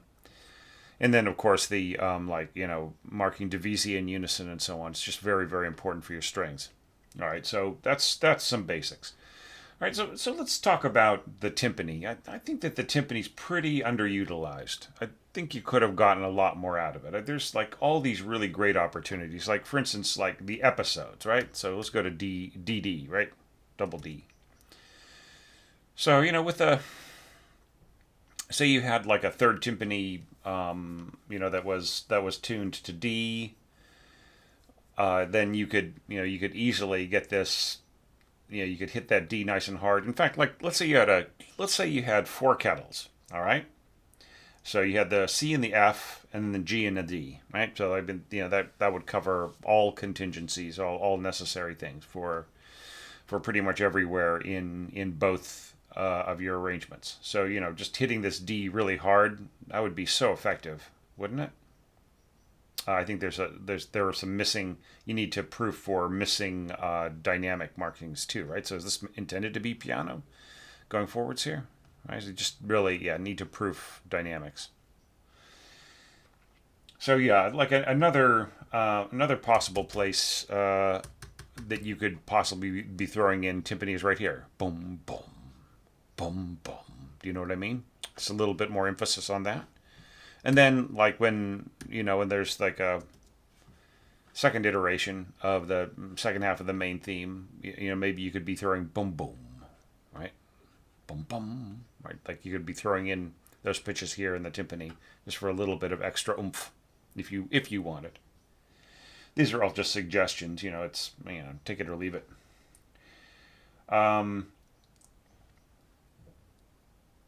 There was this other thing too. Other place you could possibly, So like if we go to bar 74. Right, so like coming to these, boom, right? Like I think hitting a D even if it wasn't, or a G, even if it wasn't exactly in tune, would be enough to give some emphasis here. Right? Or the player could just tune up or down, I should say, to G flat. You're gonna run into modern instruments used for all of this. Another example is bar 133. Oops, just before here. Yeah, so, same thing. Like if you've got a tunable timpani, you could tune it to D flat, right? And just get that D to D flat right there. Or just use the D, right? It's close enough in pitch. That I know timpanists would say, no, that's horrible. How dare you, Thomas? Let's jump back a few bars. Here is a place where you could be just hitting a nice solid F, right? Boom. Boom. F. Right? So just like examples of where you could really be giving it a lot more oomph. All right, so let's talk about slurring. Okay, I think that there's just too much slurring in certain places, and slurring kind of used a little, a little inconsistently. You'll have one instrument going ta ta, and then the other one go ta. I don't think that helps your situation at all. I think that they should be uniform, right? And then here we've got this very smeary sort of da da. What's wrong with ta ta ta? Bum bum ba da bum bum ta ta.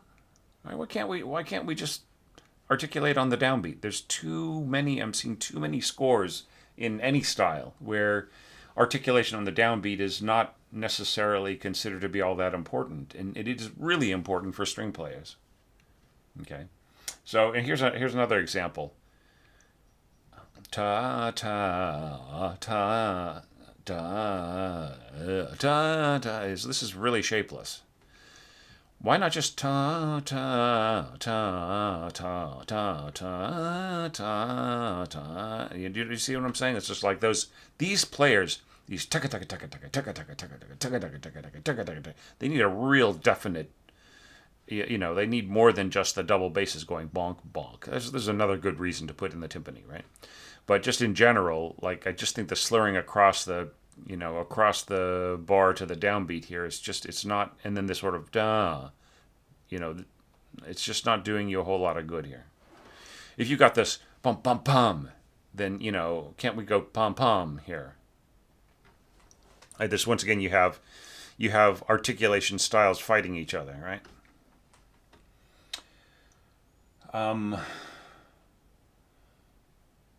Then like at the Coda, it just gets very smeary. I feel. I think that kind of the same issues. We have some slurs completing the gesture and some not and so on. It's better. This is so much better than this, right? And then this just feels very undefined, like starting slurring from the pickup forwards, while others don't. Do you know what I mean? Yeah, and it just really feels.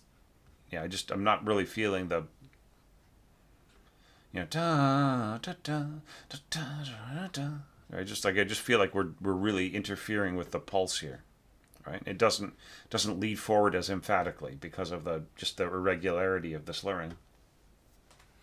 Okay, and just one more issue about slurring. Just really check to see whether or not you're slurring over repeated notes. Okay, I mean, to an extent, this could be interpreted as like a demi portato, right? So just like kind of a smoothly playing two notes under the same bow. But if you mean portato, then you should just mark portato. Then you get that nice effect, or mezzo staccato or whatever. Or just solve the problem by just slurring to here, right? And then you don't have to worry about the whole issue, right? I mean, this is almost as much a demonstration of how shapeless this kind of gesture is, right? With the slur going, slurring forward to an emphatic note that's had its emphasis taken away by the slur being too long, right? So just watch out for this stuff. Yeah, and then just one last little kind of aesthetic thing, and I kind of miss the like in the original score, like the third and fourth iterations of the main theme have this wonderful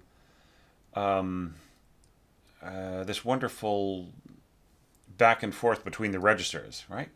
Da da da, boom boom boom boom boom boom, and I think in both instances here, you've sort of kind of dropped that. Like, hang on, let me get to my other screen here. Yeah, so like 89, right? So da da da da. It's down a little bit, but it's still fairly high. It's not like it's like the in the Beethoven scores it an octave lower than this, right? And then here, like in 2 octaves lower than where this is. So you're basically just using the different contrasting colors, but I still feel like we're missing something. And then yeah, and then here like it's high dun dun, then tutti ba bum ba dum bum bum, right? And then da da da ba bum ba dum bum bum. Yeah, and then yeah, so just everything is high, and there's like no like you're not going to have a little discussion like between like say higher winds and like brass and bassoons or anything like that or lower strings. So yeah, so I think you might be missing an opportunity here. I'm not going to say it's scored badly or anything like that, but just maybe there's some of an opportunity there. Okay, so now let's if we could just look at just a few bars. All right, that doesn't have to be a whole lot. Yeah, so you do this like 3 times. You start the pattern. You start the pattern in the middle strings here, violin one or violin two, excuse me, and violas. Rest. Yeah, just have them start on the beat, right? That's if whatever note they start on isn't going to be heard because of everything else going on, right? So let's say you started off with like Fs, right? So these Fs are going to be also played by clarinet, right? And first horn, and so on. So like you don't have to worry about there being any kind of the strings interfering at all with the timbre here. They won't be heard. However, the ability to start right on the tact of the conductor is going to be hugely helpful. They're just and also for the conductor, if the conductor can just cue them all in at once, a little bit of elbow here, ta da da da da da da da da da da, right? It's just really a hugely fast speed, and it's great. I mean, it's fantastic. But I'm gonna have a lot more comments when we go section by section about like what will make this feasible. All right. So,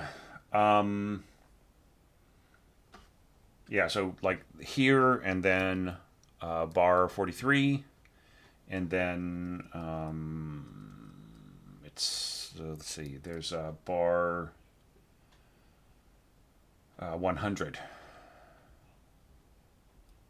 Right? So right here. Okay. Just start right on the beat. It's not going to hurt anything. Okay. Now you have some low C octaves in your C horns. Okay. And I feel like here's an opportunity to score in old notation, right? Like if you're really going to be period about this, right? Horns and C basso, they might be expecting old notation, right? And especially if like they actually, if you actually throw this at say the Hanover band, decides to play this or who knows who, right? There are several really great period orchestras. So let's say you get one of them, they're going to be wanting to read in old notation. Of course, you should mark the first instance, like say old notation. But yeah, so here's an example. It's just like the first movement. There are some opportunities here to throw in that old notation thing. So here at bar 22, 202 to 26, and then 110 to 115, and then also your F horns at the end, right? You could also score this as old notation. Okay? All right. But, mark it. But still, it just makes more sense. Hang on. There's one other thing. I think I missed it. Yeah, so here. This could also be old notation right here. Bar 177. All right, so now let's jump back a little. Okay, so one of the problems with elevating this so much is that you reharmonized everything. Okay, and what you ended up with is these two Fs in here. Okay, so these Fs, they kind of change the context of the harmony. There's nothing wrong with them. There's nothing about them that is incorrect in terms of the harmony. It's just the position of where they are so close to, and in between these two parallel thirds here. It just messes up the clarity of the line, right? So if you could drop this an octave, right, then it could reinforce the first horn, I would say. So maybe, it might be better to score this for oboes, right, and then this inverted for clarinets, right? So you just have that really nice sound of the first clarinet doubling with the first horn, right, and then the second clarinet doubling first horn, and then the first clarinet doubling the oboes and so on, right? If we're swapping these parts. All right, so one more little thing. I think that speaking of slurs, I think this is totally unnecessary right in here. These, this slur here in the flute, and once again, of course, you're slurring across repeated notes. I mean, look at the way that you're collecting up the energy here, right? Just getting more and more energetic, and right? So why does this need to be right? It doesn't need it at all. So you know what I mean? That's just so much more energetic and just will really help things along here. As to these other slurs, that's fine. That doesn't bother me at all. But this seems a little unnecessary. Okay, and then it just solves that problem right there. Of are you thinking about what it means to slur over? I mean, it's not that slurring across repeated pitches is wrong. It's just I'm seeing it applied in ways that suggest to me that the orchestrator isn't thinking about what that actually means, right? So that is my issue. So that didn't take long, did it? So those were both my general and my bar by bar comments. So now we're going to go back to the beginning. And we are going to, I really, really love the going section by section. It's so fun. Okay, so Allegro Vivace, I think 144 is pretty good. You could possibly slow it down a little bit, maybe 138, 132 even. But I mean, it's, or you could even just cut the metronome mark and just let the conductor figure it out according to what hall they're playing in and what the vibe of the players is. Sometimes players can make, just with the with the lightness of their touch and so on, they can make a slower tempo feel faster, right? It just feels like they're just so much on top of it and they're so virtuosic. And then you compare it to another recording of an orchestra that's not quite so good. And they're just trying really, really hard, and they're actually playing faster, but they feel slower just because of the momentum is not as easy. Right? Anyway, so there's a lot of really lovely stuff in here. I really love the way that the horns come in here at the end at mezzo forte. Bum. Now, you don't even need this diminuendo. Like you think, oh, well, I want the diminuendo here, and it'll match up with the mezzo forte and the horns. If that was the intention, you don't need it. The horns are fine at the dynamic that they are. The mezzo forte should go here, right? Ugh, I hate that. I hate that screen jumping thing. Okay. with so much ardue going back and forth between one and two parts and so on, like for instance, we don't know who this is. Maybe it'd be better to just have everything split parts, right? So two stems on this, two stems on that, and so on, just like first and second voice. So it's just clearer. If there's just a lot of it going on back and forth, right?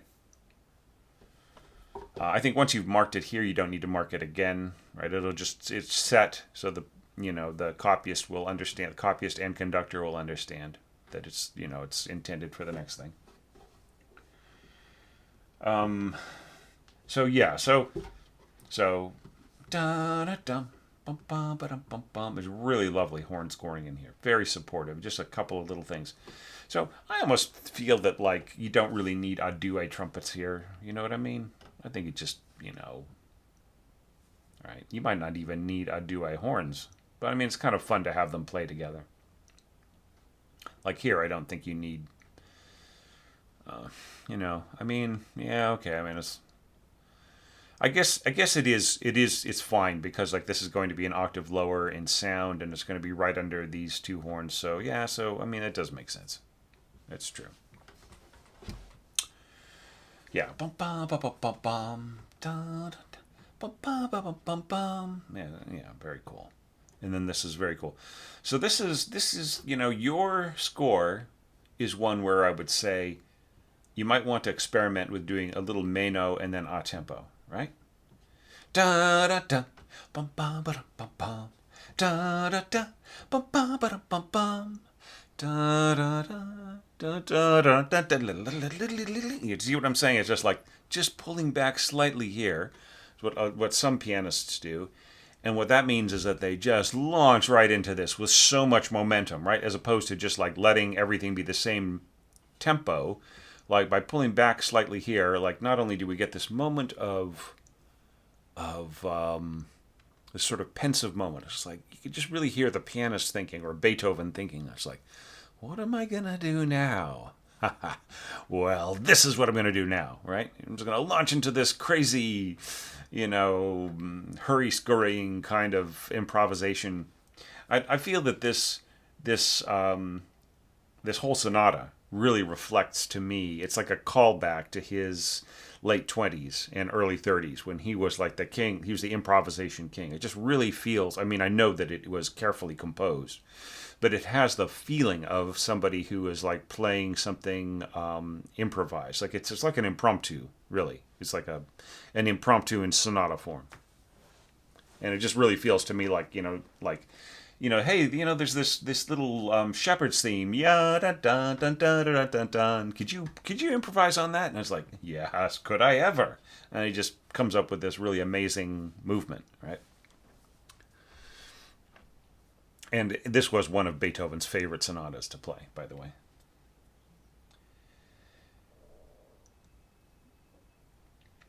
So yeah, so let's just keep going. The next question is like, is this smooth, not awkward? And like, it is fine. Just you don't really need the staccatos on this. Do you know what I mean? Maybe you added them to get but like it's at this tempo, 16th notes at 144. There's just like not even any room. Like you can sort of make it more staccato than it would be without them, but it's just really completely unnecessary, I think. Just score them, and you can definitely abbreviate these, for the convenience of the player. Do you know what I mean? Just have a stem with two slashes, right? And just like add those in different places and so on. It just makes it a lot easier to read. Now, like if there's a change in the group of four notes, then don't bother. Don't make anything more complicated than it needs to be. But I would say any group of four repeated notes on a beam group, just try to abbreviate that, and it's just much easier on the player. Okay, so it's just really this bum bum bum bum, yeah, da da da da da da. Yeah, it's just so cool, really nice. Yeah, just like clean up the slurs here, just make them much more on the beat and so on. That you don't need to slur across into the beat. Yeah, you got nice emphasis here. Trumpets, you could be adding some on timpani. Then you should really just have like the articulation line up for your lower strings and so on. You could really, you could go down, up, right? Down, up, up, down, up, down, right? You know what I mean? Or you don't have to write in the bow markings, but just like you just get so much more of a emphatic driving bass beat without so much irregular slurring. Okay, so pianissimo crescendo to forte diminuendo to what? Right? Are the players going to be expected to go back down to pianissimo? They might think that, right? And then here you've got forte. It's still forte. So do you want this forte against the strings? You want the strings to disappear behind the horns and then come back out again? Or do you want to go diminuendo to mezzo forte for everybody? Right? So rethink it maybe. Okay. All right, and that takes us to our first connecting passage. Okay, all right, so look, you do a lot of things to help the players figure out where they are, right? And perhaps that assistance is given to them so they know where to play when they're off the beat, when they're starting off the beat. However, with this speed and this kind of just, devil may care kind of scoring, I think you need to put in more than that. See what you got here? Bump, da da da. So I think that you would be better off just adding a teeny little 16th that's the same pitch as this. So they're going dun di I, and this person's going dun di I, and and so on. This guy's got a little B here. This is the 16th note. B da da da. Right, and that way they're dun da da da dun da da da dun da da da. They just like no matter what happened is they have got a note that's on the tact of the baton. I seem to recall, Edward, that you do some conducting, right? So like just imagine that you start conducting ahead of the beat, like which would be perfectly expected in a nice fast piece like this, right? So you're conducting a little ahead of the beat, and then these players like are trying to figure out where they're supposed to go, right? And like if they can see the tact happening before the beat is supposed to be played, that's great. But if they're coming in between the beats, you can have a massive train wreck, especially if you're working with semi-pro players, right? Or community level players. So if there is any way you can help these people out by just like anybody who is coming in not on the beat, give this person here, this flute player, just a teeny little 16th on a B, right? 16th on an F sharp, and so on. So they're going to be going dun da da dun da da dun da da dun da da, and the note that they play will probably just get swallowed up by the oboe anyways. But the purpose of it is that they're really they're going ta ta ta ta. They're really hitting.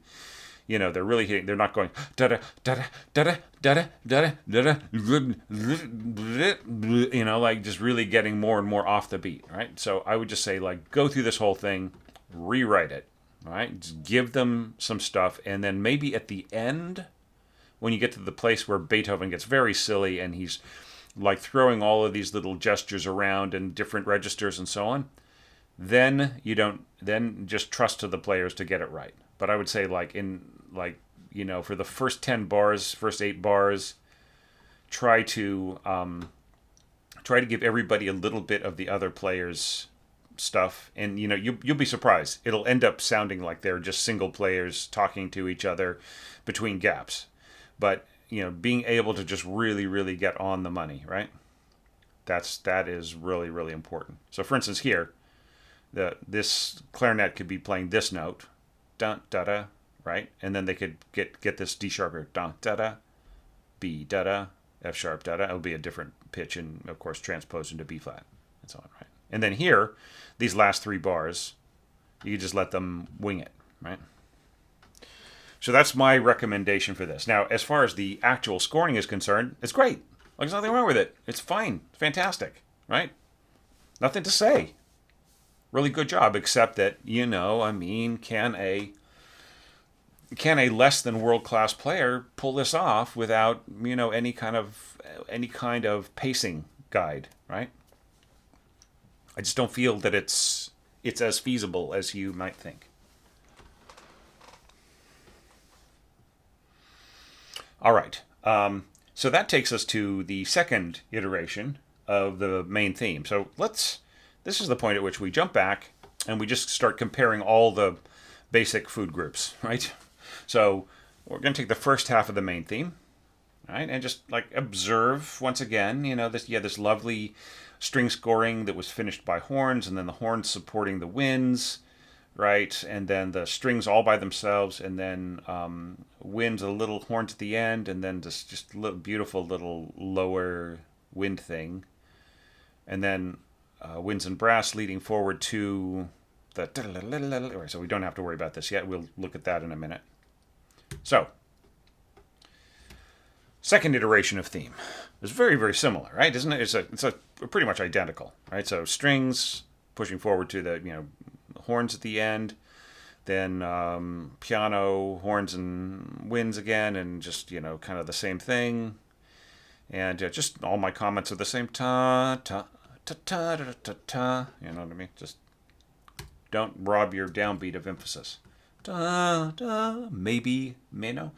Da da. A tempo. Da da da da da. You could even go a tempo deliberato, right? Just like, hey, what's going on? Oh, I get it. I get it. Right? Okay, so basically you just took the same exact approach twice, right? So now let's jump forward to bar 89.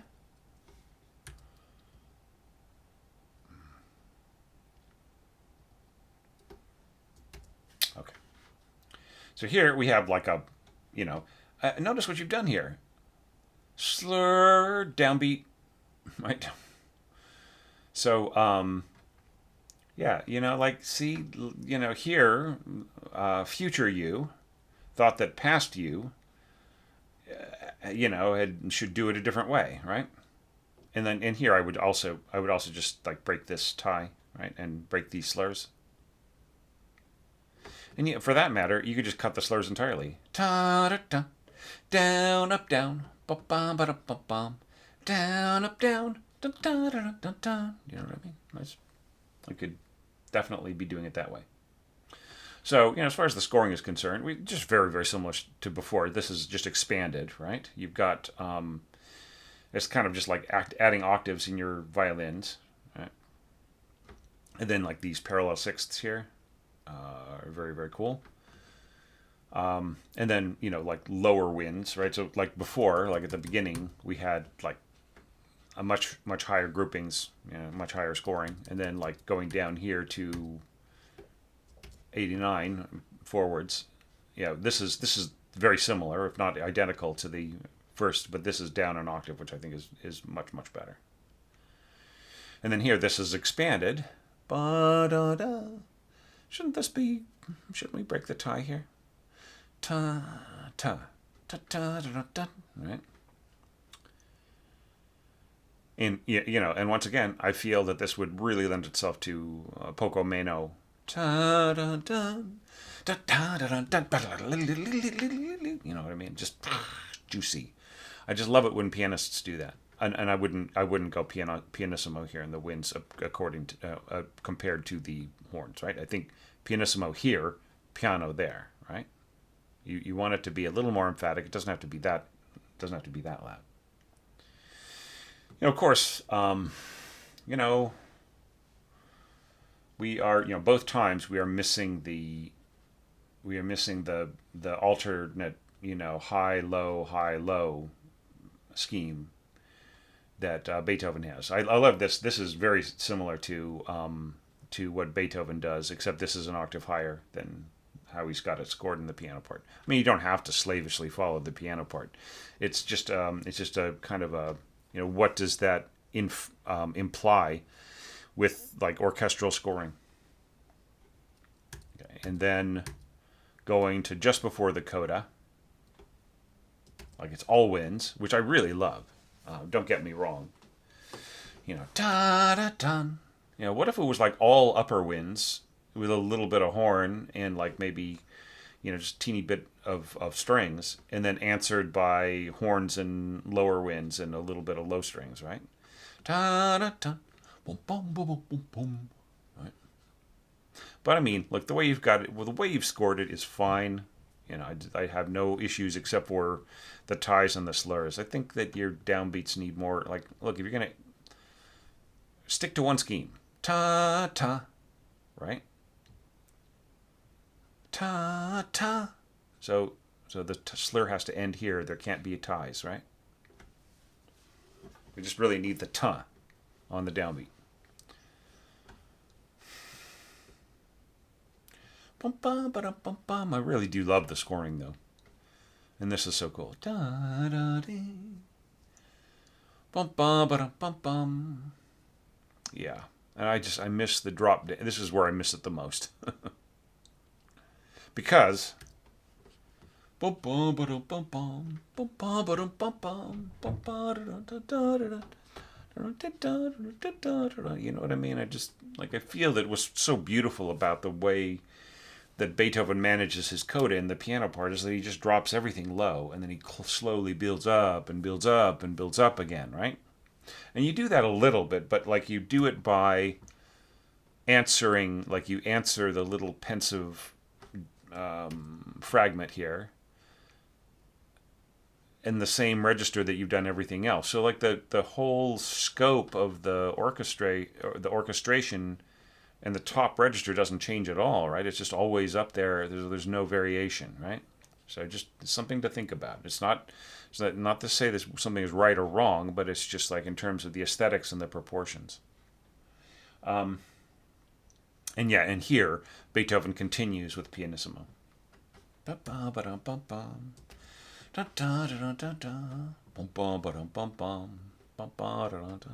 Yeah. Okay, and we'll talk about the coda when we get to it. All right, so now back. Let's remind ourselves of what you did in the second half of the main theme. Yeah, I just love and I suggested a little bit of timpani in there, and normalizing the slurs and so on. All right, and then looking at the way that you dealt with it on the second iteration is very, very, very similar, if not identical. The difference, of course, is that like you've got like no support from horns or winds, right? Seeing as how you did like support from horns and trumpets and a little bit of bassoons, if you're looking for something different to do that's more supported, you could always just throw in your winds instead of your horns, right? Just to give the pacing a little bit more support. It's a little strange, isn't it? Because like you're going to I feel like this connecting passage is much more dramatic than the previous one. So yeah.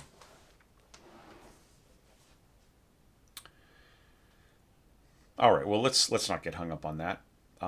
Let's look at the third iteration at bar 100. Good old bar 100. Right, and you can see it's like once again it's like stripped back. There isn't any support here in horns and bassoons, let alone timpani. Right, so just like I feel like maybe you need to rethink that a little bit. Do you know what I mean? There's some little thing you can add to those the second and third iteration to sort of bring it back into conformity with what you had. I mean, it doesn't have to be exactly the same thing, but it can model itself on the same vision of support and emphasis and pushing at the momentum, right? Which I think that these string players would really thank you for. So I mean that's all good.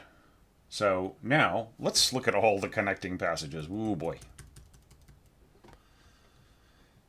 So, starting with the first one, we talked about this a little bit. Just like giving everybody a teeny bit of the previous person's pattern so that they all kind of work together, right? So I feel that would work great for this, right? So and there was like nothing wrong with the scoring here. It was all really, really nice. I think that at piano you probably only need a single horn on each of these parts, not a duet. Yeah. And where's the mezzo forte go? Right there, right? Thanks a lot, Sibelius. Wow. I got there's I know I'm supposed to be a Sibelius expert, but there are few people who know it better than me. I got to consult with them about a few things. Yeah, and this here, a duet here is fine though. Yeah, I like that sort of that kind of homogeneous kind of blaze kind of sound right here. All right, so here I would say I like the way that the parts trade off between instrument and instrument. I would say ditch the ta ta ta ta ta ta thing. Go ta ta ta ta ta. It's just much easier. It's much smoother sounding.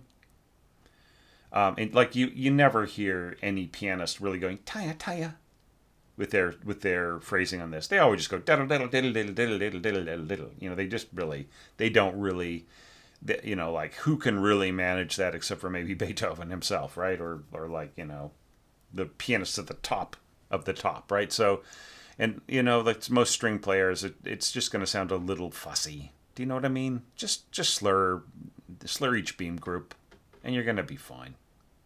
Okay, but this is all nice right in here. Right, and that leads us to the first episode. All right, well, Beethoven's having an episode. We don't have to have one yet. Let's jump ahead to 74. All right, so then here we got another one that's going upwards. And I really love this. Once again, slur by the beam group.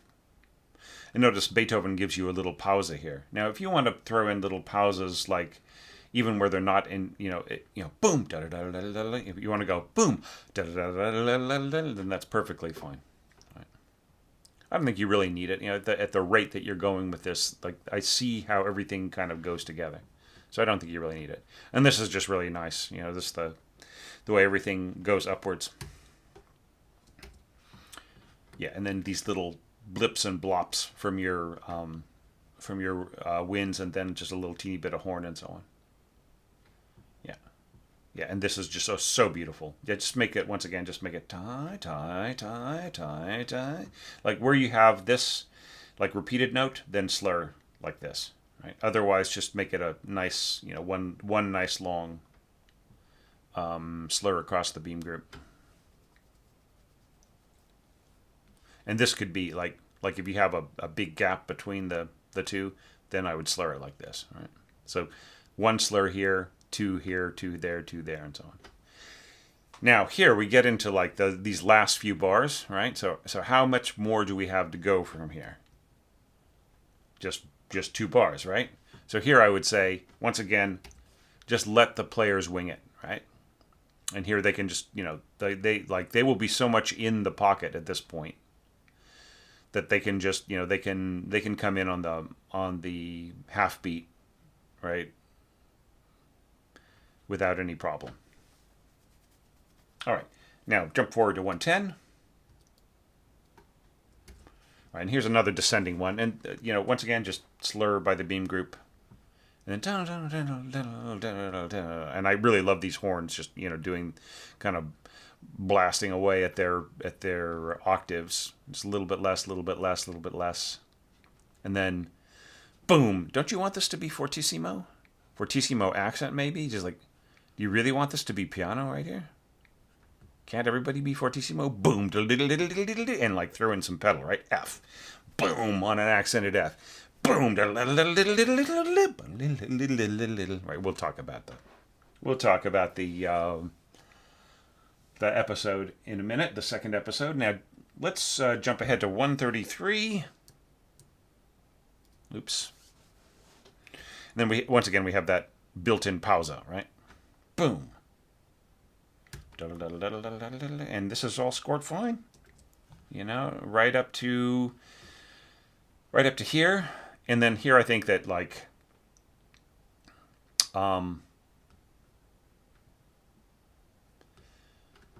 yeah, see, like I think this is, yeah, so if we could just save the kind of winging it for these last 2 bars here, right? And then just everybody else work the pattern out, right? So like for instance here, the first could get a little 16th on an A, 16th on an F, 16th on a D, right? Bump da da bump da da bump da da bump da da bump da da. Right. Now they could even play off of this C flat, or right? Or I think F is easier though.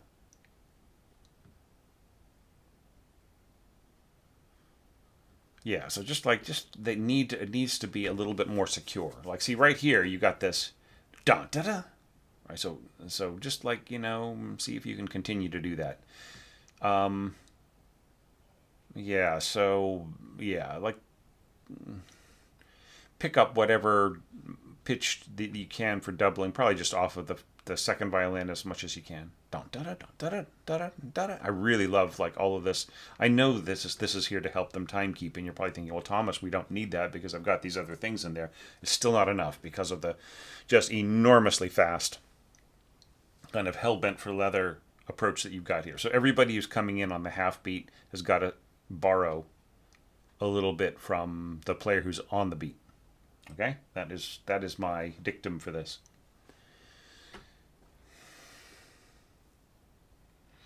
All right, so now, speaking of episodes, let's check out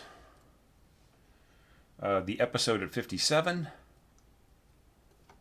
Right, how convenient. And like I said, if you have four kettles, you can give us a nice strong D here. Boom. Boom.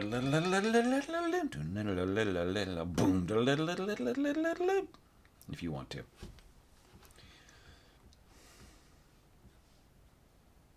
Yeah. In this case, like the slurring is fine, right? Because this is just because it's building upwards.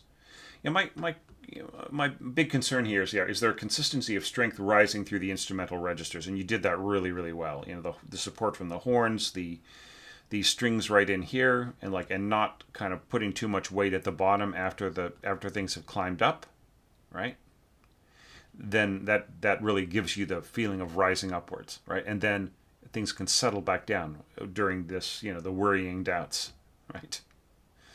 Yeah, normalize these slurs. It just feels like it's a mess, right? Maybe you don't need any slurs. Maybe things should just be slurred like this. You know what I mean? And do you need like an accent on the downbeat? Boom. And shouldn't this be,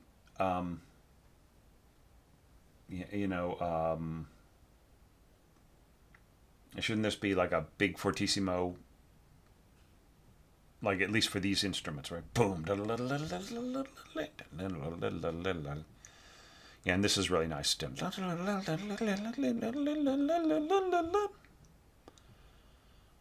Yeah. Yeah, I wouldn't do a voice crossing here with your flutes and oboes. Just work it out. Give, I would say this should be oboe, that should be flute, right?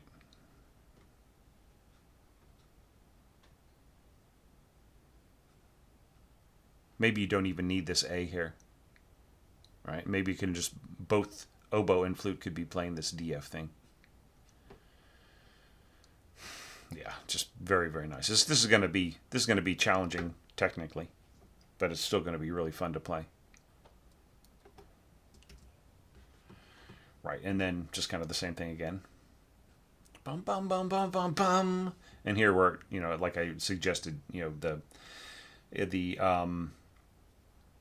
timpanist has got time to retune to just like G to G flat. Very, very simple with a pedal timpani. All right, so let's look at the second episode, 116. Oops. And then, of course, dead easy, just give us an F here. Boom. And it's very, very similar scoring to before. I like this worrying doubts section better than the first one. Yeah. Yeah, and this tie is okay. And yeah, another big thump here. And then this is all very, very cool. I like the trading off between first and second violins. Yeah, like the way you got these staccatos here, you could easily do that like the first, you could do that the first time too. It's just way easier on the players. And then here you could throw in a D flat, right? Just a quickly retuned D flat. All right. All right, so yeah, and then we looked at the connecting passage. Yeah, so you know what? The only thing I would say here is I feel that this maybe this was prey to like running out of time. Like you had this beautiful scoring in here, and then right in here, like we got more and more intense strings, right? And then if we look at the first, like your first thing, like why no, was it because like you couldn't get the same pitches on your horns? In this case, I would say like stopped pitches are great, especially with so much tension that's building up here harmonically, right? So it's okay to throw in some stopped pitches, right? So I would just say, go back to what you scored before and see if you can add that in here, right? And just some idea of it. All right, and that just leaves the coda, which is great because I'm running out of time. I've got an appointment very soon. All right, so let's go to where the coda starts. Right, and I already talked a little bit about like the the dramatic arc, exactly realized.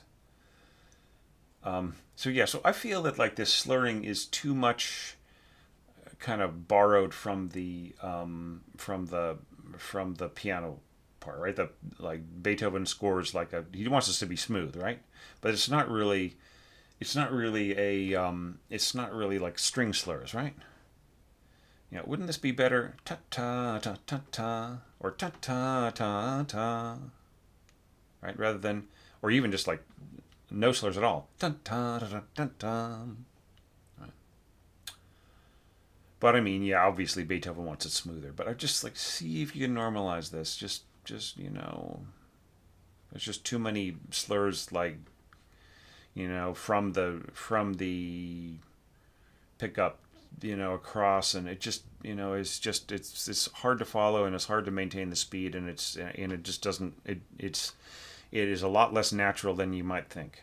Okay, so just try to normalize it, and like you might think, oh, now everything's all square and boring and stuff, but actually it's just so much, like not even having to think about that frees the players up to be even more subtle, I feel. And then the same exact thing in here. I love the bassoon scoring in here, and the little flute coming in on the top with the clarinet providing. Yeah, that's just, and then like these natural pitches in the horns. That's just so great. Yeah, and then these octaves right in here. Divisi, right?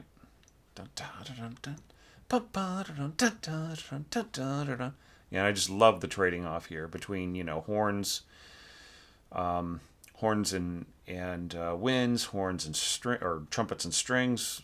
Yeah, and then the good use of timpani right in here. Right, and then just brass here.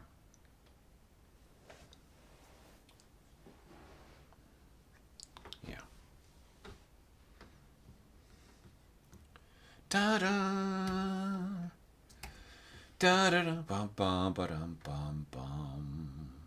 Maybe if you could go diminuendo to piano, and then then just mark a pianissimo. Right? Now this is really really lovely. These this 8/4 thing, and I must like you're going back and forth between players and so on. This will have to be carefully conducted. You probably know that already. Yeah. So yeah, nice nice rich chord in there, and then this simulation of what Beethoven is doing. I think this is one of the best transcriptions, like direct transcriptions of what Beethoven has gotten. And then this is really cool. Da da da da da da da da. I would just say like, it may be like less slurring and more staccato, right? And then maybe end on a big accent or marcato or something like that. Or maybe it's just enough just to mark it fortissimo. But like, I don't think you need a staccato on the last note. Yeah, and this is great. Bum bum bum bum. This could probably be octaves on these C's. Yeah, I mean, I wish you had like, you know, chromatic trumpets and like, yeah, I just think there's so much more that you could possibly do with this with a modern orchestra. But I really love the limitations that you put on yourself. I think you did a fantastic job. Here I am trying to corrupt you by saying, just use more timpani, just tune your timpani, just do this and that. Don't worry about it. And now I'm saying, oh, maybe if you had chromatic trumpets, I'm evil. Let's face it. So look, great job. I mean, like I was saying about the first movement. I mean, it's pretty close to being ready for the stands, right? Just like there's some proofing that you need to do and some other things, and I think that there are some signs that there was a bit of a rush with this. Like things that are sort of in first sections and then missing in second sections. So I just like part of me was just imagining the what you did before and then just pasting it on there in another key, right? So I mean, it's a really good, like the thing that's the strongest about this is that the orchestration is so well suited to rondo type approach in this period, right? And just like your approach in the first one was really well suited to Sonata Allegro. I just felt that it really captured. It was, it's more than just it's